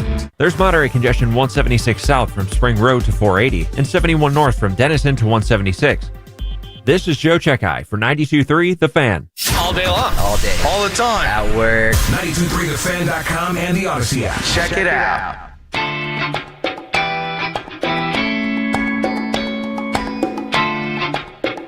It's time to get right down to the business. Daryl Ryder. Owen, who's he brought to you He's by? brought to you by Scheiben Jewelers, Cleveland's premier jewelry store. Here comes Daryl. Here comes Daryl. Daryl, what's more important, Myles Garrett setting the sack record on Sunday or the Browns winning? What do you want more? What do you want more? Not what's more important. What do you want more? It'd be nice to see the Browns win. Yeah, I disagreed. But I'm going to settle for Myles Garrett setting the sack record. See, I agree with you, and this is why, because I think one's more realistic than the other. I think Myles Garrett setting the sack record is more realistic than the Browns winning on Sunday. Yeah, I don't think they're going to win on Sunday. I don't think this thing's going to be close. Okay, Daryl Ryder joining us here on the show. Have you watched the Bills this season and what they've done offensively? Yeah. Have you watched what the Browns have done defensively and offensively in recent weeks? It's not much. Lima, put that Tommy Rees theory by Daryl here, because Daryl might agree. We'll see where Daryl stands on it. I'm just so curious where any of this came from, that he's a coaching candidate for any type of big job. Derry's listening. You know, he's up there in Detroit. I don't mean to put this out now. He's like, nobody on earth has mentioned... And he knows people up there with that program. He's like, nobody has mentioned How would you sell it Tommy to Rees. fans? What would you be saying about him that fans would be like, yes, oh my God, look at the job he's done here? I don't know. So am I missing something, Daryl? Where did all this buzz for Tommy Rees come from? Well, it is league source season. So agent. It's just the agent. Just put it out there. You said it, not me, for the record. Well, Daryl Lyman doesn't care about saying it. He doesn't. I do. We're on the station with all the balls, including Lyman. He knows it. So we're done with that. Shedeur, what's he got to do to be the starter in these final 3 games? What's he got to do to be the starter in 2026? Because I'm going somewhere with this. Take me on an odyssey, though. Go ahead. He's got to play more so like he did against the Titans than he did against the Bears. Okay. And if he's able to do that, then I think he gives the front office, whoever that front office ends up being, whether that's Andrew Berry or they make changes and it ultimately ends up being someone else, then you give the organization something to think about. Now, I'm going to put you in an unfair spot because I said I'm not even going to say this. So let me ask, are you leaning more towards one or the other? Are you leaning more towards one of these quarterbacks starting your season for 2026, building the roster, or are you leaning more towards taking a Fernando Mendoza or a Dante Moore? I'm leaning towards using the first-round picks on an offensive lineman and a wide receiver and giving Shedeur Sanders 17 games next year to show whether or not he can do it at this level. And then if he can't, guess what? You're going to be in the same position that you are right now. So I respect that opinion, so let me continue this. Are you willing to keep Andrew Berry employed to do so? I don't trust Andrew to pick the next quarterback. Well, there you go. So for next season, sure.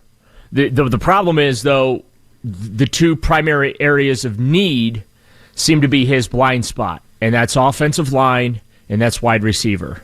He's not done well drafting either of those positions. And I'll tell you why I asked that, coming up at 8:45. Go ahead, Lima. All right, Daryl, yesterday caught a little bit of flack because I said this draft class that Andrew Berry put together, I did not think it was good enough to be a job-saving draft class. I think it's a good one. Right. There's plenty of potential there. I think Judkins is going to be way better in the future years than he was this year because I think there's clearly talent there. But I don't think it's like some all-time special Ozzie Newsome foundation for many Super Bowls type of draft class like others do. Am I offbeat on this? Well, it depends, I think, on what Shedeur Sanders or Dylan Gabriel does, because if one of those players can be a stabilizing force, a quarterback for the organization, then yeah, it does turn into one of those draft classes. But that's a pretty big if.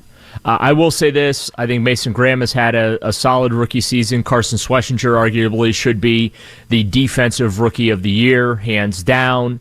Harold Fannin Jr.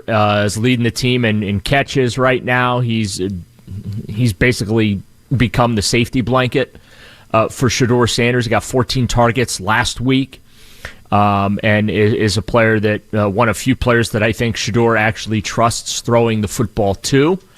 But yeah, I think this is a very good rookie class. Obviously, the bar is very, very low as far as Andrew Berry draft classes go.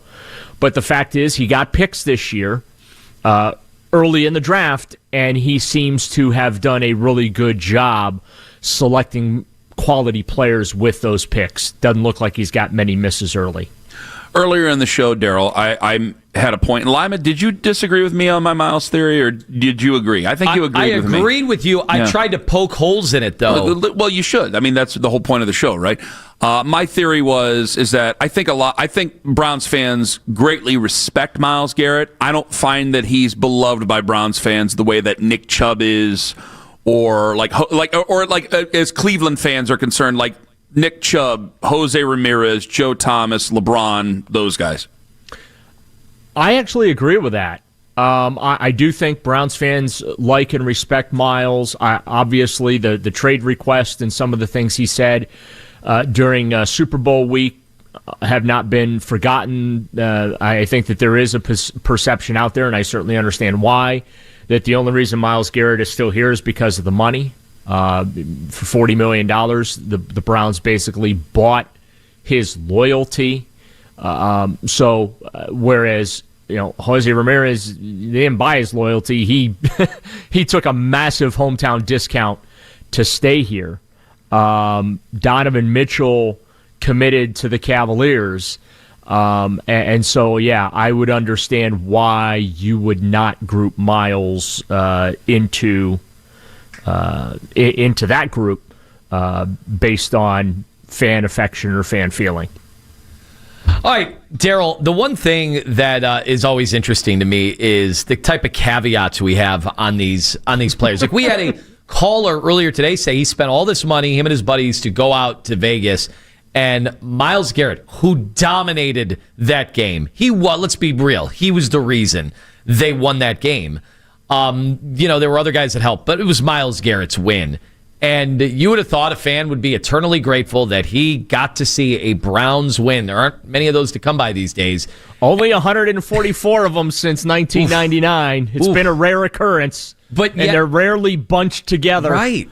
And on the road to go spend all that money and see that. And the caller could not get the bad taste out of his mouth of Myles running off the field and not signaling to the fans the way that, like, Shedeur Sanders did. Is that a fair criticism that he's not connected? I still think that guy was full of it. I think he was joking. But what I've seen from people, especially on social media, is they said Myles just never connects to the fans the way some of the other players do. Do you buy that? I'll be honest with you. I've not paid attention to how players run off the field. I'm not Anthony. I'm not trying to be a smart aleck here, but I haven't. I'm aware of, like, the jersey swaps that happen, because obviously those end up on social media in some way, shape, or form. But I've never really paid attention to players, how they run off the field or how they greet the fans as they're running off the field or anything like that. So it's hard for me to actually speak on that, because I've never paid any attention to it, and I don't think it's fair for me to sit here and criticize Myles for doing something or not doing something that I just am completely unaware of. All right, let me ask you this. If the Browns were to make a move at head coach, would you welcome in Bill Belichick? No. Why? I think that at that point it becomes a gimmick. There's now baggage that comes with him, and I honestly feel like his best days are long behind him. He should be in the Pro Football Hall of Fame, should be a first ballot Hall of Famer there, but no. I have zero interest in Bill Belichick being the head coach here again. If you want to hire him as like a consultant or something like that, one of those type of roles where he's not making decisions. He's just saying, hey, this is how I did things and how things were successful. This is how we won the 6 Super Bowls in New England. Tom Brady. Fine, but I have no interest in him having a meaningful role with the Cleveland Browns. Daryl, I felt the same way. We actually did get a little bit of pushback. Justina Anderson had tweeted about it, I believe, yesterday. And I feel the same way you do. Like, there's 3 names that are not off the beaten path because they're mega stars that get brought up if the Browns make a move. One is John Gruden. I think that's fish in a barrel for a lot of fans. Now, I don't know if it would work, but I mean, you give the Kevin Stefanski press conferences, and he just says the same thing the same way every single day, and you're losing football games where, we see John Gruden, and that's just a never-ending highlight reel of the things that right. he says and Gruden's and an does on the entertainer. internet. Yeah. I mean, Gruden gets that this is an entertainment business. I don't think Kevin Stefanski understands this is an entertainment business, and the entertainment comes from winning. Well, it's always weird because people are like, this is my life, damn it. I go, yeah, your life's entertainment. It's okay. Right. My life is entertainment too. Not they don't live and die with what I do, but my God, it's entertainment. I'm just a clown on the side of the road for the most folks, and that's okay. But for him, I agree with you about that. I think Gruden's a fish in a barrel type of situation for a lot of fans. Saban, I think a lot of people bring him up because of the greatness there. He used to be the defensive coordinator here. I think he probably is happy being a grandfather and just dealing with life. I don't know if he's a grandfather yet, but he looks like a grandfather on his birthday. When it comes to Belichick, I'm not even talking about the other situations and the 60-minute stuff. It's like, buddy, yeah, but could you imagine being him doing a press conference and she sitting in the media room? Well, it's not even about even that would be. Could you imagine that, Ken? It would be bizarre, but Here's the sad part of this whole thing, though. If there's ever a team that would do something as ridiculous like that, it would be the Browns. Let's be honest about it. But what it would be them. It would be nuts. But it would probably be par for the course. But what my issue is one. Is that if I'm seeing these reports and hearing these reports, and we were getting texts about it from some, because we have a couple of friends who are friends with like G5 schools. Yeah. And they're like, they're outbidding us for some of these guys that wouldn't even start for us. And then you saw the results of it. Right. So I wonder about his scouting. And I think his scouting was called into question the last few years. And then there's the issue with, hey, man, you made a defensive coordinator your offensive coordinator for your young quarterback here. If you guys think that Kevin Stefanski isn't handling the Shador the right way, I can't imagine what Belichick's going to do. I agree with you, Daryl. Or bringing Mike Lombardi back into the building. Well, like I said earlier today, you can't have Abbott without Costello, and so you got to have them both. So, Daryl, I'm glad we agree with each other, and I wish we do. I don't think I could do Bill Belichick here. I'm sorry, Browns. Hey, real quick, because you get just a lot don't do it, Jimmy. Whatever you do, whatever is tempting you in that, don't do it, Jimmy. Don't do it. Real quick, at the what's your podcast right at the end of the show, or right at the end of the game? Because it's been getting a lot of hits. Tell people where they can find it. Brownie Bites on our station YouTube page. Andy Baskin, most games, and we recap the game. We throw in some sound from post-game as well, and that's usually up a couple hours after the game ends. And again, you can find it on the station YouTube page. Outstanding. Daryl, thank you very much for the time. Take care this weekend. I'll talk to you. We will talk to you on Monday. Look forward to it, guys. Have a great weekend. You as well. The Dangerous One, Daryl Ryder. Oh, and who's he brought to you by? Oh, of course, it's Scheiben Jewelers, Cleveland's premier jewelry store. My theory about Andrew Berry, at least a tone, might have backfired yesterday. Ken Carman, Tone Master General. I'll tell you why. Coming up at 8:45 on The Fan. Extend Tech.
Deerfield Park. Gambling problem? Call 1-800-GAMBLER. For 24 hours a day Christmas music, switch to our sister station, Star 102 at 102.1 FM. Simply have a holly jolly Christmas. Or stream live on Odyssey, iHeart, or TuneIn. Listen to 92.3 The Fan on the Odyssey, iHeartRadio, and TuneIn app.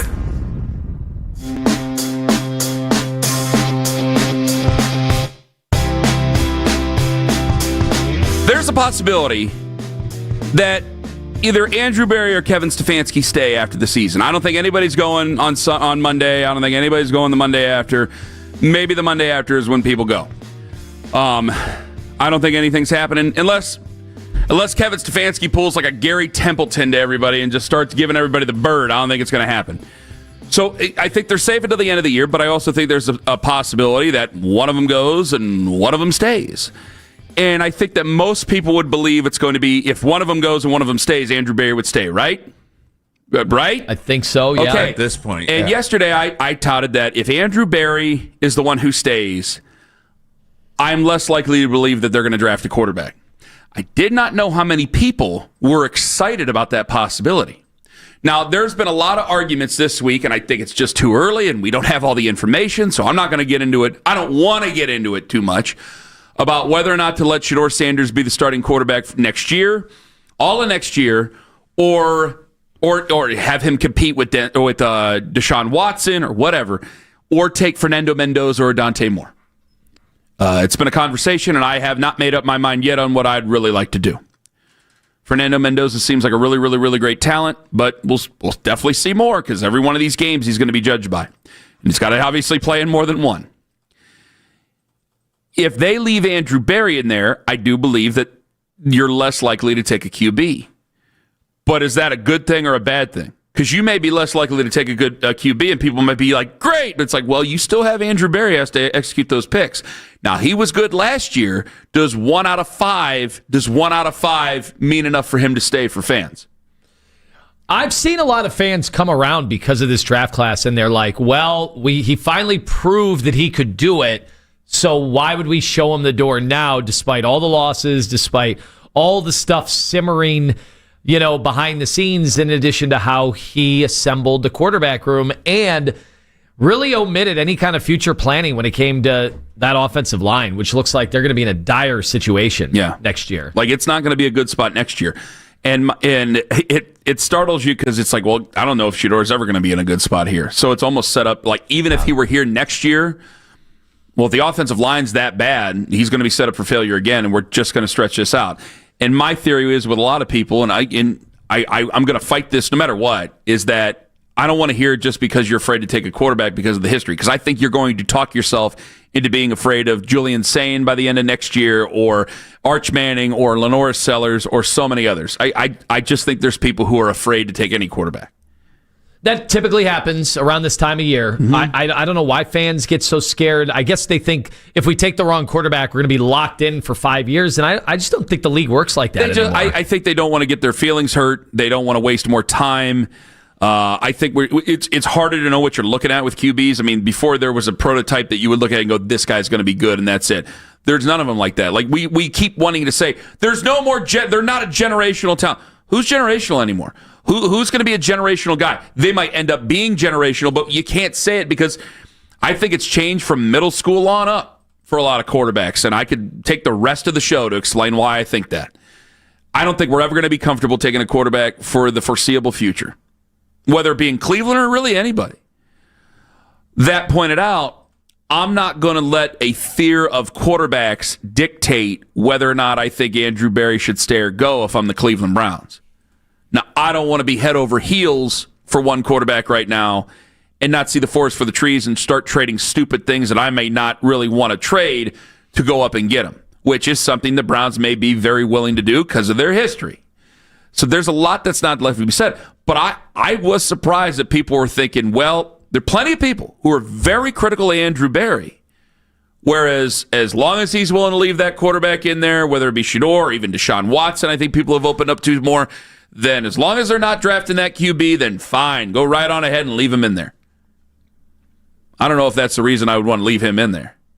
I just believe that they are less likely to take a QB if they leave him in there. You may think he's trying to save his job. I think he's more likely to stay the course and to do what is supposed to be right, because other than the Deshaun Watson trade, I thought that there were definitely a bunch of traps for him to lay himself out and to look vulnerable and look like he's trying to do is save his job. I don't think he really did that. Well, I'm telling you what, we have 2 more home games. The Pittsburgh game's at home, right? Correct. You have 2 more home games, and we are not factoring in properly what the stadium is going to look like the next few weeks, what the fans are, what kind of sentiment they're going to be, conveying to the Browns, to the organization, to ownership. And look, if Shedeur plays well, they hang in there against Buffalo. They don't necessarily need to win, but Shedeur is showing signs. Maybe it'll be different. But if it looks like that Bears game and they get run off the field at home the next 2 weeks, regardless of whether Myles Garrett breaks that sack record easily or not, I think we're not taking into consideration now, with no D Podesta there anymore as well, what the Haslams are going to do and how they're going to react to that. So you think there's a chance that I still think everybody could get blown out. I think before the season. Before the end of the season. I don't think they wouldn't blow out the GM before the season, but I think if they look like they quit, what moves are there left weekend, to be made? I think they could fire the coach. I know we've just assumed it wouldn't happen till the end of the year, but if they just flat out quit, and you just had Albert Breer, who's always been very favorable about this organization and this coach. He came on this week and said, yeah, they look like they quit, so he's lost the team. Okay, if that happens at home against Buffalo and this stadium is overrun by Bills fans in their Zubaz pants, what is it with you and Zubaz pants? You got a problem with Zubaz pants? No, they wear them. The Buffalo fans are the only fan base in the league that still wears them. It's a good look. You'll see it, though, and the Haslams will be there, and that'll be an ugly, ugly scene. Yeah. I would not discount that could happen. But how many other ugly scenes have we seen, and people have been just left there? I mean, how many more do you want? There's been plenty. They booed Dylan Gabriel for coming out for a play. You lost that game. There's plenty of ugly scenes that have happened over at the stadium, and they've been like, yeah, we're on to week 16. That's the way it's been. Well, how is the team? So I get that Buffalo's not going to be a good gauge for if they quit or not, right? And I guess the offense is the only one you can really gauge. The defense, a bunch of those guys this week have said they're coming out and they're trying to get that sack record for Myles. They can't, if they quit on Kevin, they're quitting on this sack record right now, which I think is a much bigger deal than the coach at this point, right? The decisions have all been made within probably the locker room and certainly in the fan base. I thought guys were making business decisions on defense very early on in that Bears game. See, I didn't. I just thought they weren't that great. Well, that could be. They are a 3-win team, but it's hard for me to be able to evaluate whether they're quitting or not against one of the best teams in the league. Because Josh Allen can make good defenses look bad.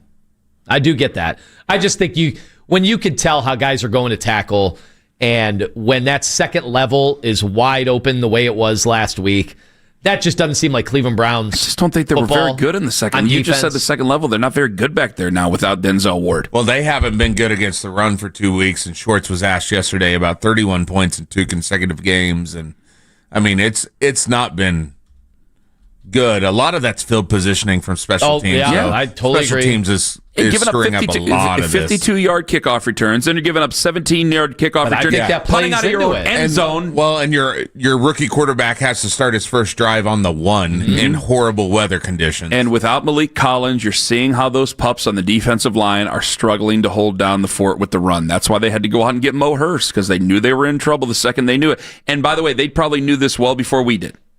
Jim Schwartz probably knew this going into the season, that if that guy gets hurt, you're going to be in a little bit of trouble because the young ones can't really do it.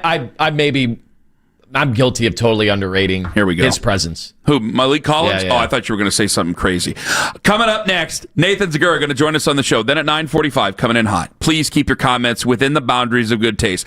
Nathan going to join us in 5 minutes. How do the Browns actually get themselves a win? What's more important, the win or the record? And when we go around the NFL with Nathan, did Sam Darnold changed the narrative on him last night? That was a hell of a comeback. Ken Carman, Anthony Lima, take us with you to work on that free Odyssey app. Tom Merriman and Merriman.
Headline sports news every 20 minutes right here on 92.3 The Fan. From the University Hospital Sports Desk, I'm Jeff Thomas. There's only one place for a full recap of practice in Berea. Overtime with Jake Volnick. Weeknights at 7. 92.3 The Fan.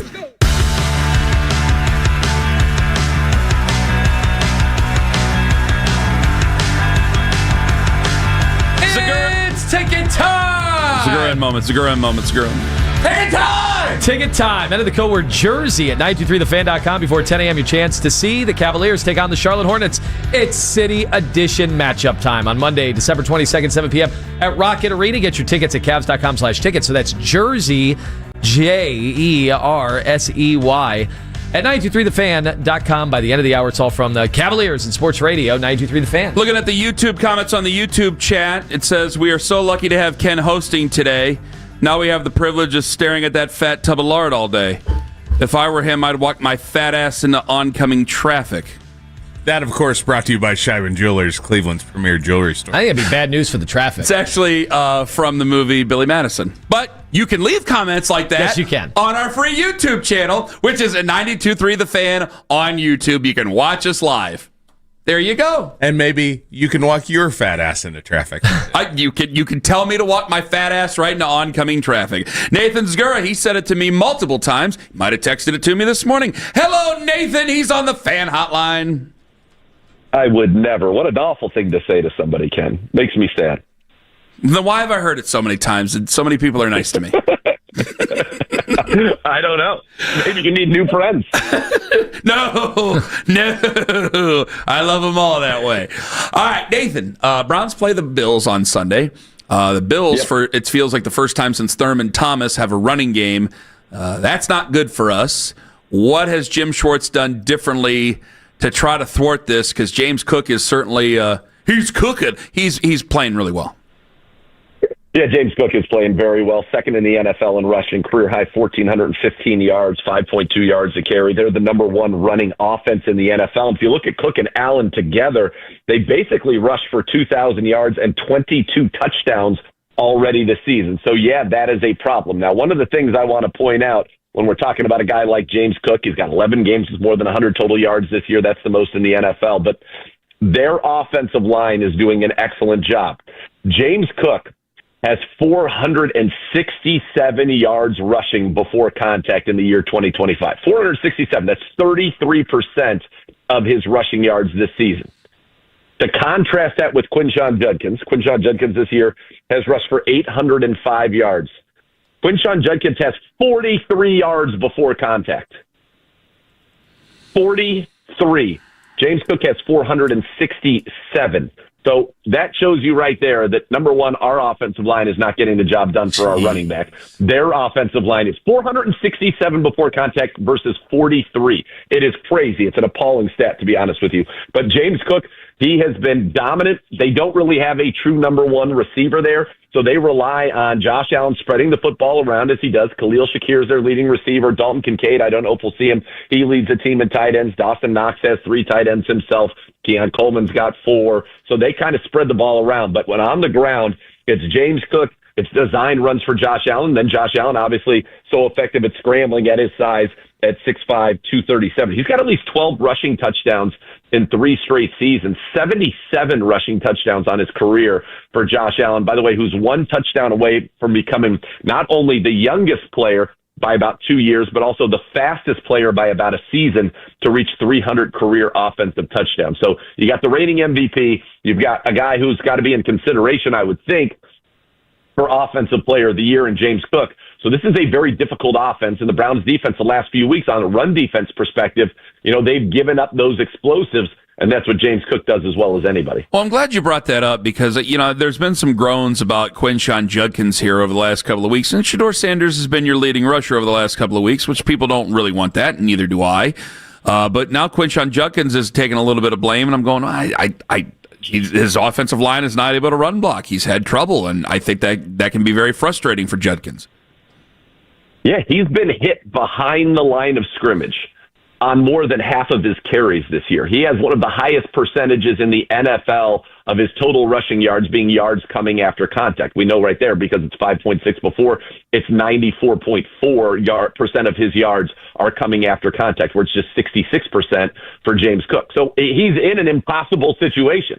And I think the thing that you hope is, you think about a quarterback who can develop bad habits from getting hit early in their career. You don't want him to develop any bad habits because, quite frankly, he's having, as soon as he gets the ball, to try to make somebody miss. And you go back and you watch the tape. I was talking about this with Joe Thomas on Monday. We do a lot of what they call Y across, or, they got sometimes a split zone where the tight end on the front side actually goes and comes across the formation in the run action and blocks the end on the backside. And that's an important block. And we've whiffed that block a lot. I mean, completely whiffed it. And that's the problem when you watch, is that we've had so many situations where one guy doesn't do their job, and they're not just not doing their job in the run game, they're completely whiffing. And that's how you get people hit in the backfield with the regularity that we're seeing. So yeah, it has been as tough a sledding for Quinshon Judkins as exists in the National Football League. Last week against the Chicago Bears, a team that was giving up 5.1 yards a carry this season on the ground, 2 running backs over 5 yards a carry. We ran 14 designed runs. We did not have a single run that reached 5 yards. Our long run of the day was 4 yards. Our second long run of the day was 3 yards, if you exclude Shedeur Sanders, his scrambles. So that is not who this team is supposed to be. That is not who this team has ever been under Kevin Stefanski, and it is definitely disappointing, and it's got to be frustrating for Quinshon. Nathan Zakuro with us. I saw that pass block win rate statistic last week that actually seemed more encouraging than what it looked like on the field. What do you make of some of the ways that, the offensive line is played in pass protection when it comes to Shedeur? Because obviously we're seeing the pressure rates end up very high, but his time to throw has also been very high. So there seems to be a lot of noisy numbers when it comes to that. Yeah, there's a lot of, in terms of Shedeur, one of the highest time to throw rates in the NFL. And so I think that's one of the things you want him to work on. We're seeing him hit explosives, right? He's got 4 pass plays of 50 yards since he's become the starter. That's the most in the NFL. Numbers 2 and 3 in that same category have 2 each. They add up to 4. So he's hitting the explosives. What we need from Shedeur is to get a little bit more in rhythm. The Browns, this is Pro Football Focus. Pro Football Focus did not assign a single one of the sacks against the Bears, of the 5 sacks, to the offensive line. So I think that's part of the learning process for Shedeur Sanders, and we're seeing teams do a lot of disguising. That's what they do. I don't know if you guys saw that awesome clip of Kirk Cousins talking about how good defenses have gotten at disguising coverages, and now it's sometimes you have to just go with a pure progression. And that's something that he's going to have to learn. That's not something that he was doing a ton of in college. So I think kind of getting those quick hitters, staying in rhythm, that's going to help. The line did a better job pass blocking last week. That is certainly true. On the season, though, the pass blocking for the Browns is near the bottom of the league. What's crazy about it is, who they're right next to?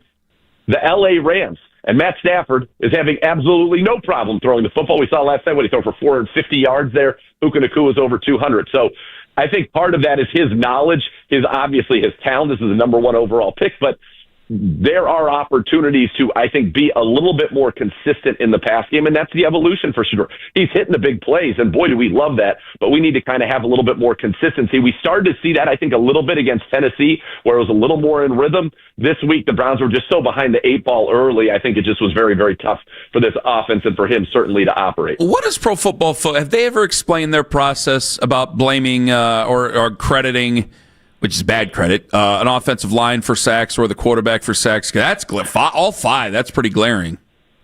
I think it's usually based on, because there are plenty of sacks that are certainly credited to offensive linemen. I think it's probably usually based on a quick pressure where, for example, they just get beat, and it gets, pressure that gets there under 3 seconds or under 2.5 seconds, and that leads directly to the sack. That's going to be on the offensive lineman. I think it's the situations where the ball's being held, 3.5, 4 seconds, and at some point, guys maybe even run into a sack, or it's not that the blocker got beat, it's just that the pocket is moved and now the quarterback's out where they expected, and people run into some sacks. So that would be my guess. I haven't heard that directly from them, but that would be kind of the way that I would think about it if I was trying to chart such a thing.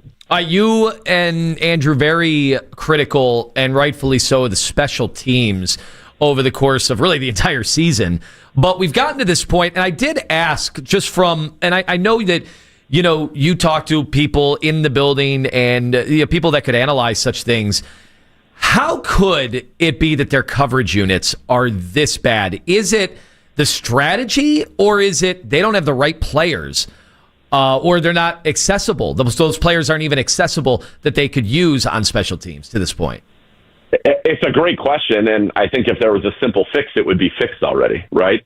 I think that, you look at Bubba and what he's been able to do here in years past, or certainly what he did in Indianapolis. So I think he played special. I think he understands special teams. Now the kickoff rules have changed, and certainly we haven't been great at that. And you could make a case that, early in his tenure here, we had guys like Mike Ford and Matt Adams and Tony Brown who were literally on the roster as professional special teams players, and we don't have those guys this year. It's a combination of things, but at the end of the day, this is the NFL. You got a lot of guys out there. You understand, and what we're doing is just not happening around the league. It's only happening to us. So we've really struggled in that department. It has been frustrating, I think. And from a special teams, if there's a bright spot in, Andre Schmidt and the way that he has performed after week one has been excellent. And I think maybe you found your kicker, which would be a wonderful thing. He's a great kid. But yeah, it's disappointing because if you go back to it at the beginning of the year, this team was going to do three things, right? This was kind of the way that they were going to win, was to play great defense. And I think, for the most part, we certainly have done that. We've been an elite defense, at least through the majority of the season. Last couple of weeks, not as good. You were going to run the football effectively and then hit big plays off of that. Now, we haven't really run it effectively, unfortunately. We are starting to hit some big plays now with Shedeur. And then you were going to be at least neutral to good on special teams, and that just has unfortunately not been the case. The special teams unit has been, I think, directly linked to multiple losses this season that have changed kind of the course of this season. So I don't have the answer. I think that if there was a quick answer, it would be fixed. It's kind of like in the run game. Why aren't we running the ball well? If it was an easy thing, it would be done already. But it comes down to me to people understand their jobs. No coaches scheme things up to give up long returns. People just have to execute, stay in their lanes, understand their assignments, and then, like I said, execute it when it matters. And we have not executed at nearly a high enough level this year. Nathan Segura joining us. Take me around the league with you for a moment. Mike Tomlin, he'll be the head coach in Pittsburgh next year, do you think? Yeah, kind of looks like they are in the driver's seat a little bit. As long as they beat the Ravens in the last week, it doesn't even matter what they do the next 2 weeks. But it would feel like the guys never had a losing season. I realize they've not won a playoff game in a very long time, but it is kind of amazing to me thinking about kind of some of the things that we've endured, certainly you and I in our time that we've worked together covering this football team, that I've worked for this football team. I would take never having a losing season. That sounds great, but I think he will be the head coach there unless he decides he's done. Nathan, yesterday, throws 2 picks. They're down really, really big. Sam Darnold for the Seahawks, they come back against the Rams. Does he change the narrative at all about him not being able to perform in big games, or are we just going to have to wait until the playoffs for him? Yes, to both. I think that, honestly, because I think that he did a good, if that game ended the way that it looked like it was going to end, and of course you get the punt return from Rashid Shaheed, but if that game had ended the way it looked like it was going to end, that was going to be all the noise. And you're going to say, oh man, this is so similar to when Minnesota lost to Detroit late last year, and then they went in the playoffs and they fizzled out immediately. Maybe that's Sam Darnold's MO. Good in the early portion of the season, can't finish it in the big games. But to go and to win this game, and I know there was controversy, the 2-point conversion, all of those things, but to go and win this game, I think does somewhat change the narrative on him, because this was a huge game for control, really, and of the path to maybe be the number 1 seed in the NFC. And he got it done. He delivered down the stretch, brought them back. They end up winning this game in overtime, in a fun one, in an absolute shootout. But I still want to see Sam Darnold deliver in the playoffs. But there's no question he has completely rehabilitated his image the last 2 years. What he needs to do to take that next step, though, is win some playoff games. This was close to a playoff game, and it was headed down a very ugly path early on, but he rallied them, and they won, and ultimately that's the job. Nathan, got a question for you. Oh, God. Baker Mayfield. Your thoughts? The quarterback of the Tampa Bay Buccaneers in the dogfight, 2 out of the last 3 against Carolina, to see who can come out of that division and likely get bounced in round 1 of the playoffs. Yeah, it's been such a roller coaster. The guy was MVP consideration early After on. 6 weeks, yeah. Yeah, and then obviously he's hurt. There's no doubt you can watch him throw. He doesn't look right, but it's just so eerily familiar. And even the advanced numbers have him as one of the worst quarterbacks in football over the stretch since he got hurt. So, God, it's the same exact Even situation. before he got hurt, it's really after those 6 weeks. I mean, it started, he got hurt, like a month ago? Mm-hmm. I mean, it started before that. It's really been since week 6. I don't know. Obviously, he's an incredibly talented quarterback, and when things are good, they are really, really good. I think that, that's one of the things that Tampa's now going to have to ask itself as he looks to get a much bigger, and these are conversations I've even seen that are happening down in Tampa is, are we paying him the big bucks? And I think that's going to be interesting, and probably, how he finishes this season out. I mean, Carolina had it, and they lost a game that they absolutely should have won against New Orleans. And so now they play each other 2 of the last 3. That'll be fun to watch, meaningful football. But yeah, it's an interesting situation with him. He is a good player. He can be, from a statistical standpoint, productive. But where does he actually put you in the NFL, and what is it that you're trying to accomplish with him? And I think those are the hard questions they have to ask, because at his best, he is prolific as a passer. And that's why he was the number 1 overall pick. There's no question. He's incredibly talented. He's matured. He's done a great job down there. But there are ups and downs, and when things aren't all the way right, clearly it affects his performance on a major level. Well, so it's going to be an interesting finish down there. Yeah, Nathan, if they have to make a tough decision, are you interested in getting the old band back together again? What tough decision would they have to make?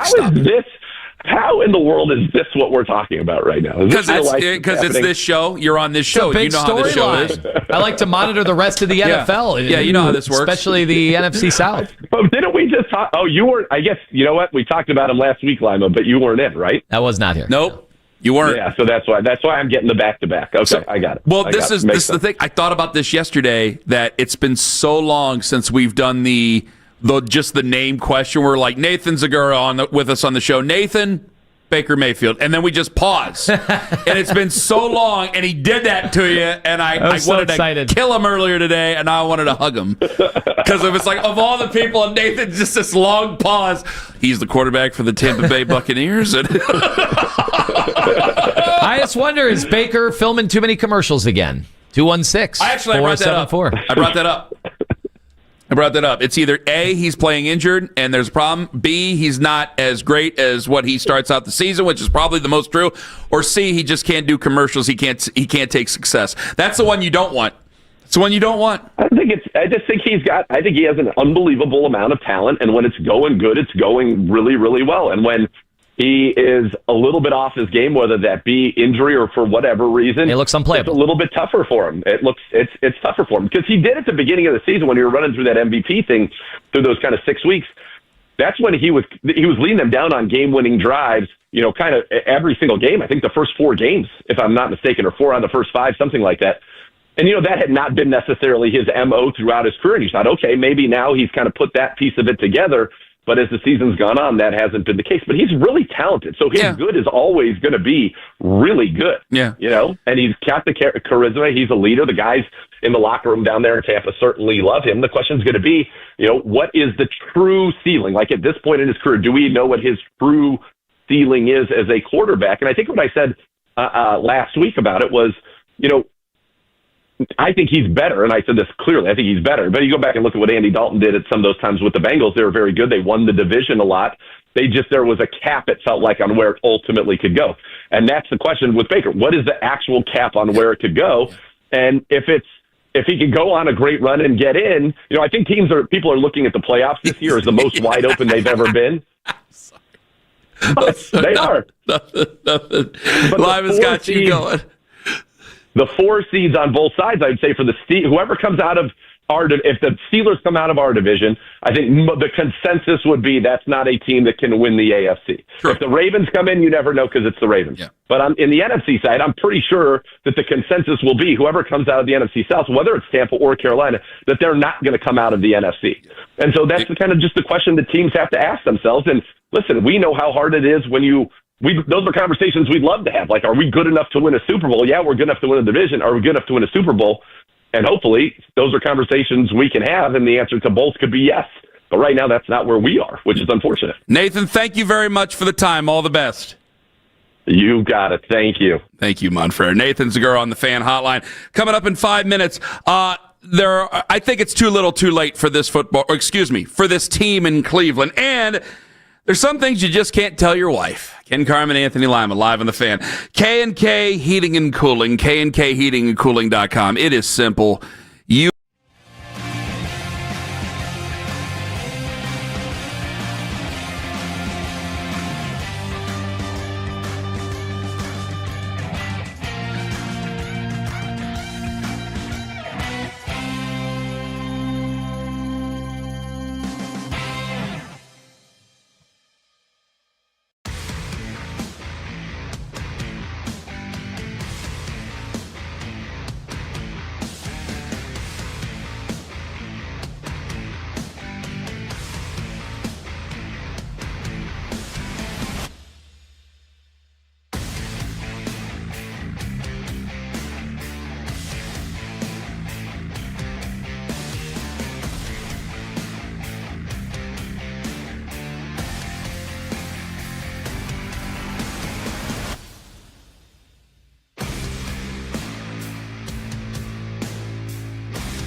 with Guests will now be on video. Every Thursday, you'll hear us and see us chatting with big-name celebrities. And every Monday, you're stuck with just me and Dana. We react to news, what's trending, viral clips. Follow and listen to Fly on the Wall everywhere you get your podcasts. Legendary Buckeyes beat writer Tim May joins Baskin and Phelps Friday at 1, Cleveland's Sports Radio. 92.3 The Fan.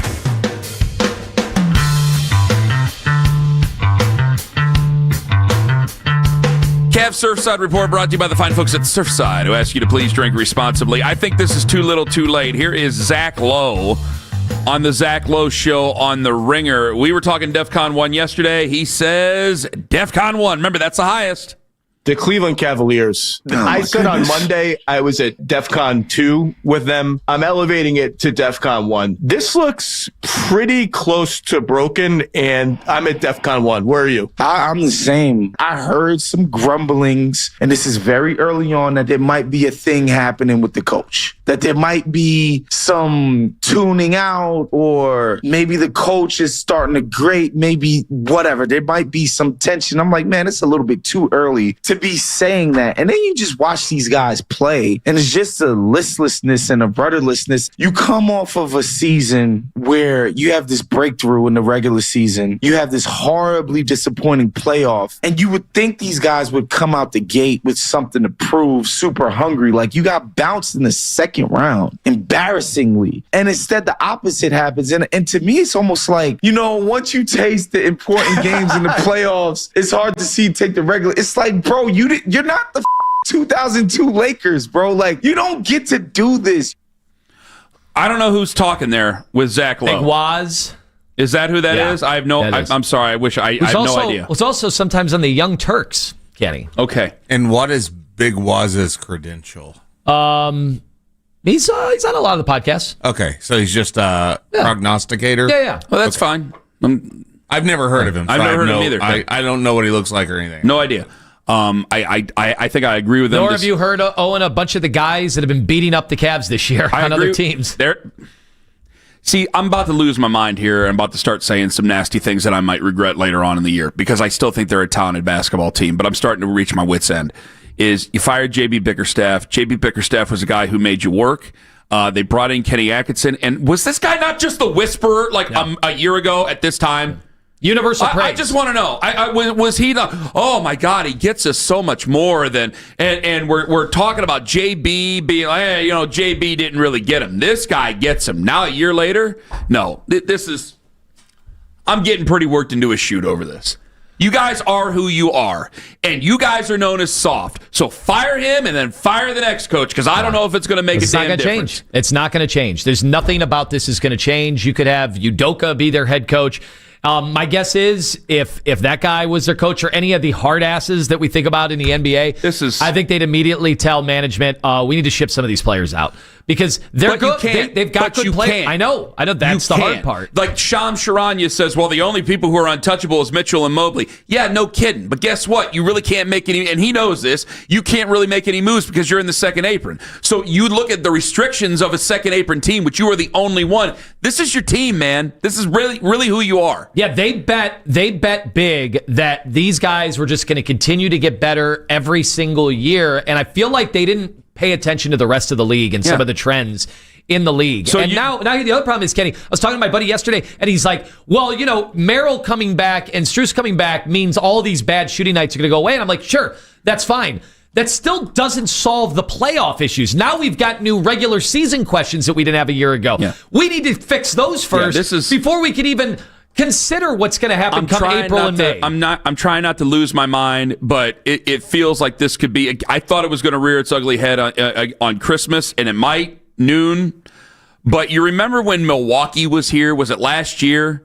And they had that get the coach fired game. Was it last year or the year before? Before Doc took over? Yeah. And it was last year. It was this, let's fire the coach around game. this time last year. And they made it abundantly clear they wanted the coach fired with how they walked around on the floor, and it was their own silent protest. And maybe we're on the edge of that. But point it out for everybody. You had your one coach who was too hard. You got this coach who seemed to be, well, he was the whisperer. Now they're tuning him out. I mean, how many coaches you got to fire before you look yourselves in the mirror and go, maybe we're the problem? How many coaches you got to fire? Should we bring back dog chains? Should we do that? Because JB was all of a sudden too hard when he was the guy who had dog chains after the game. You got to look yourself.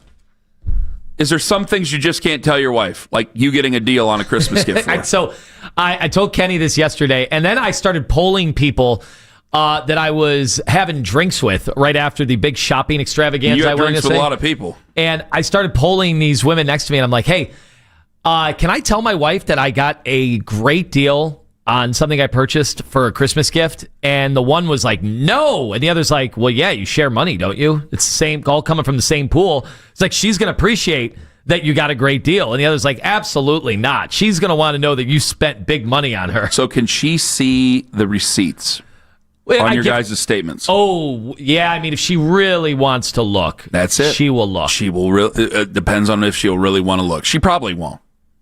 She knows what this stuff costs. She knows what without the deal. So when you give her that, she's going to know what you... and then her first thought is probably going to be, she hopes she didn't spend that much on the deal. I mean, it is right before Christmas. You're bound to get a deal. So I think... Yes, Owen, I'm sorry. Well, I've just, from experience, have went over my means sometimes and done that at the holidays, right? And gotten that exact... I hope you didn't pay full price for this. I think the easiest answer, Anthony, is just to go, I spent what I spent. Don't worry about it. Right? There you go. I don't give gifts. Liz and I don't give gifts.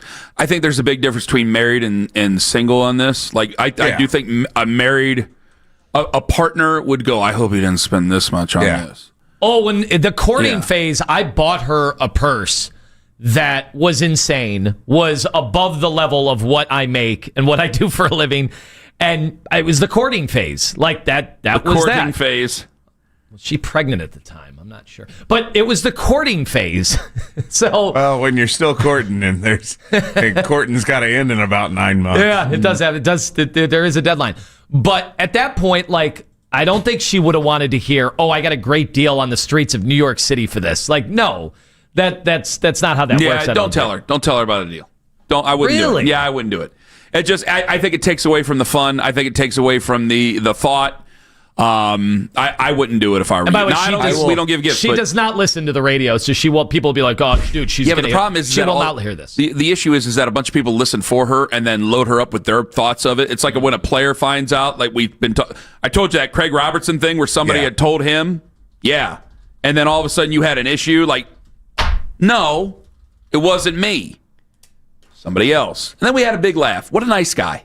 What a nice guy. Anthony, ultimately, just do whatever gets you the most credit that you can get possible out of this thing. I think, Owen, I'm going to do whatever it takes to not start the yelling when I get home today at 11:01. So, no matter what happens, that airplane's leaving it.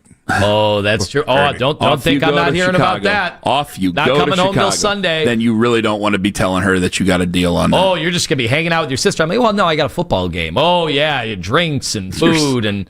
Yeah, but no, like I'm your working. Sister's a bad influence. I'm walking the streets of Naperville. Your sister raised you. Like, she ain't no bad influence. It's fine. It's fine. Yeah, but hey, all you family members, don't be telling Sarah and gassing her up the way that athletes will. Don't be doing it. Let Lima have his nice gift. 216-474-0092. Why do I throw out the number? Because it's time for Coming in Hot. Please keep your comments within the boundaries of good taste. Ken Carman, Tone Master General, live on the Fan. Classic Chevy, classic Genesis, classic Chevrolet and Mentor, Chevrolet and Madison, Chevrolet Cadillac, doesn't matter. They got it all. 8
fast. Did you just see that play? Yeah, he vaporized that ball. That pun should have come with a penalty. Vaporize sore throat pain with Vicks VapoCool drops. Use as directed.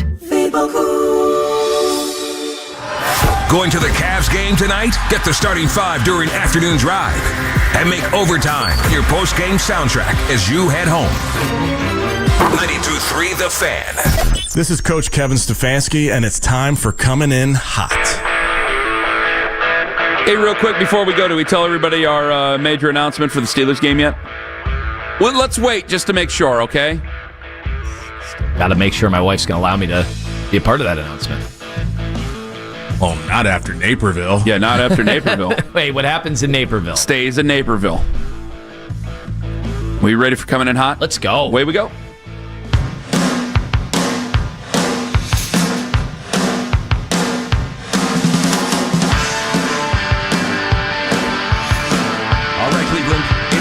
Whatever you want off your chest. Cleveland, you're coming in hot. The phone lines are open now. Please keep your comments within the boundaries of good taste. 216-474-0092. Away we go. Hello, you're coming in hot. Hello, I'm Ken Carman, and I'm grading Shedeur Sanders on a curve. And I'm going to show you how I do that. First, I take my grade paper right here, and I place it on my robust belly, and that gives the paper a nice curve. And then I think about Shedeur's play. And then I uncap my fine point Sharpie and write C- on the paper that is on my belly. I also like to score my son's baseball games and eat Taco Bell on a curve. Ta-ta and farewell. Totally wrong. You use Game Changer. I wish I could score them on pen and paper the way it was supposed to be done. Nope. 2025, bucko. You don't want to play no more. I did the stats for the 7th grade football team, and Mr. Dingman, the head coach, when they were getting destroyed 49-0, looked at my sheet and says, I don't think you need that anymore. And he took it and crumpled it up. Oh, Dingman. Can I say this now? Doing? Can I say this now because he's at school and go ahead. He don't want to play anymore, and it's for the best. For the best. You got to focus on the other careers. He's a fine young man, but yeah. Hello, you're coming in hot. Hark, here can choose snacks overdue. What will he choose? Chili or stew? Burgers he flips, Daisy he dips, nibbling nonstop. He just won't stop. Crunch, crunchy crunch. Ken loves to munch. Lunch turns to brunch. Brunch turns to lunch. Plates disappear. How it's unclear. Ken Carman's here. Food shakes with fear. Nom nommy nom. Ken sings a song. Eating all day cannot go wrong. Crunch, crunch, munch, munch. Okay. Very good. We got to release our album at the end of the year. That's really good. That one I'm working on it right now. It's so good. Well, no, Joey needs to make a master cut of all the songs and then release that as a video. That comes from the music video budget. Oh, man, that Do was we even great. have that anymore? Hello, you're coming in hot. What Haslam should be saying to Stefanski any day now. Maybe I'm off my hinges. That's why I'm going to let you go. I'm going to give you to the count of 3 to get your lousy, lying, no good, four-flushing carcass out my door. Oh, and Merry Christmas, you filthy animal. Thank you. Did you know, I found this out, and I've seen both of these movies combined probably 90 Angels times. with Filthy Souls? No, but in Home Alone 2, the same guy who plays, who's the guy who shoots Angels with Filthy Souls, the guy with the gun? He is also the dispatcher in Blues Brothers. Stop. Yeah. Well, he's got that Chicago accent. It's awesome. Isn't that amazing? Hello, you're coming in hot. Yeah, I'm done. I'm done watching Ohio State wide receivers blow up the NFL. If Barry is around next year and he doesn't take Ardell Tate, this isn't a tape segment.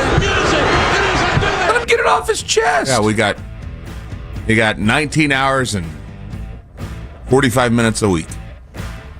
I'm not the gatekeeper. I'm not the key master. Sometimes they just want to get it in. They got to get the take I thought off. there was going to be a really cool Buckeyes joke. I don't make the rules around here, so not my call. I don't make the rules around here. Hello, you're coming in hot. You gonna finish it? No. Run over by Ken Carman, indulging himself at Mickey D's. You can say there's no such thing as diet, but as for Ken Carman, he believes. Needed more. No, I think it was the perfect amount. No, it's just because the first song was so good. I know. Like, guys, if you have a song on your mind, it better be good, because that first song... What I'm very happy with, though, is it's Christmas week. This is the last one before Christmas, and we're getting them themed in right. Hello, you're coming in hot. Mitch still has some time to make a heartless exit. Whoa. That's so deep. I'm so proud of that one. Hello, you're coming in hot. Oh, big Christmas, you're gone from the team. That home run you hit, it seems like a dream. Next year, you'll probably be with the Yanks. They'll turn you into someone special. Happy holidays, Cleveland. The guy. It is it's the guy. Tristan Crick guy. He's back. It's Wham. We could take two more. Hello, you're coming in hot. Hello, darkness, my old friend. I come to talk to you again. You got anything else? Oh, you hung up. It's all Christmas carols today. Except for the Simon and Garfunkel. Hello, you're coming in hot. All right, Shador, lock in. You're the 144th pick. Z-Waggle, 6'9", XJ9er. All right, coach, Z9, XYZ, Elemental P. Come on, Shador, stop dancing, pay attention, lock in. Perfect timing. All right, where's his dad when you need him? Come on. I thought that was just going to be a take. I did too. I knew it was going somewhere. But you got a little bit of a leash. There you go. And he did something with it. Hello, you're coming in hot. Are you looking for the perfect Christmas gift for that special someone in your life? Try more with Big Blue Butter Knives. No. We'll see ya. Can't I do let it go through, but... Hello, you're coming in hot. Christmas is here, wind whistle shrill, icy and chill, little we care, little we fair, weather without, sheltered about. Are you ready for it, Ken? Yeah. The mahogany tree.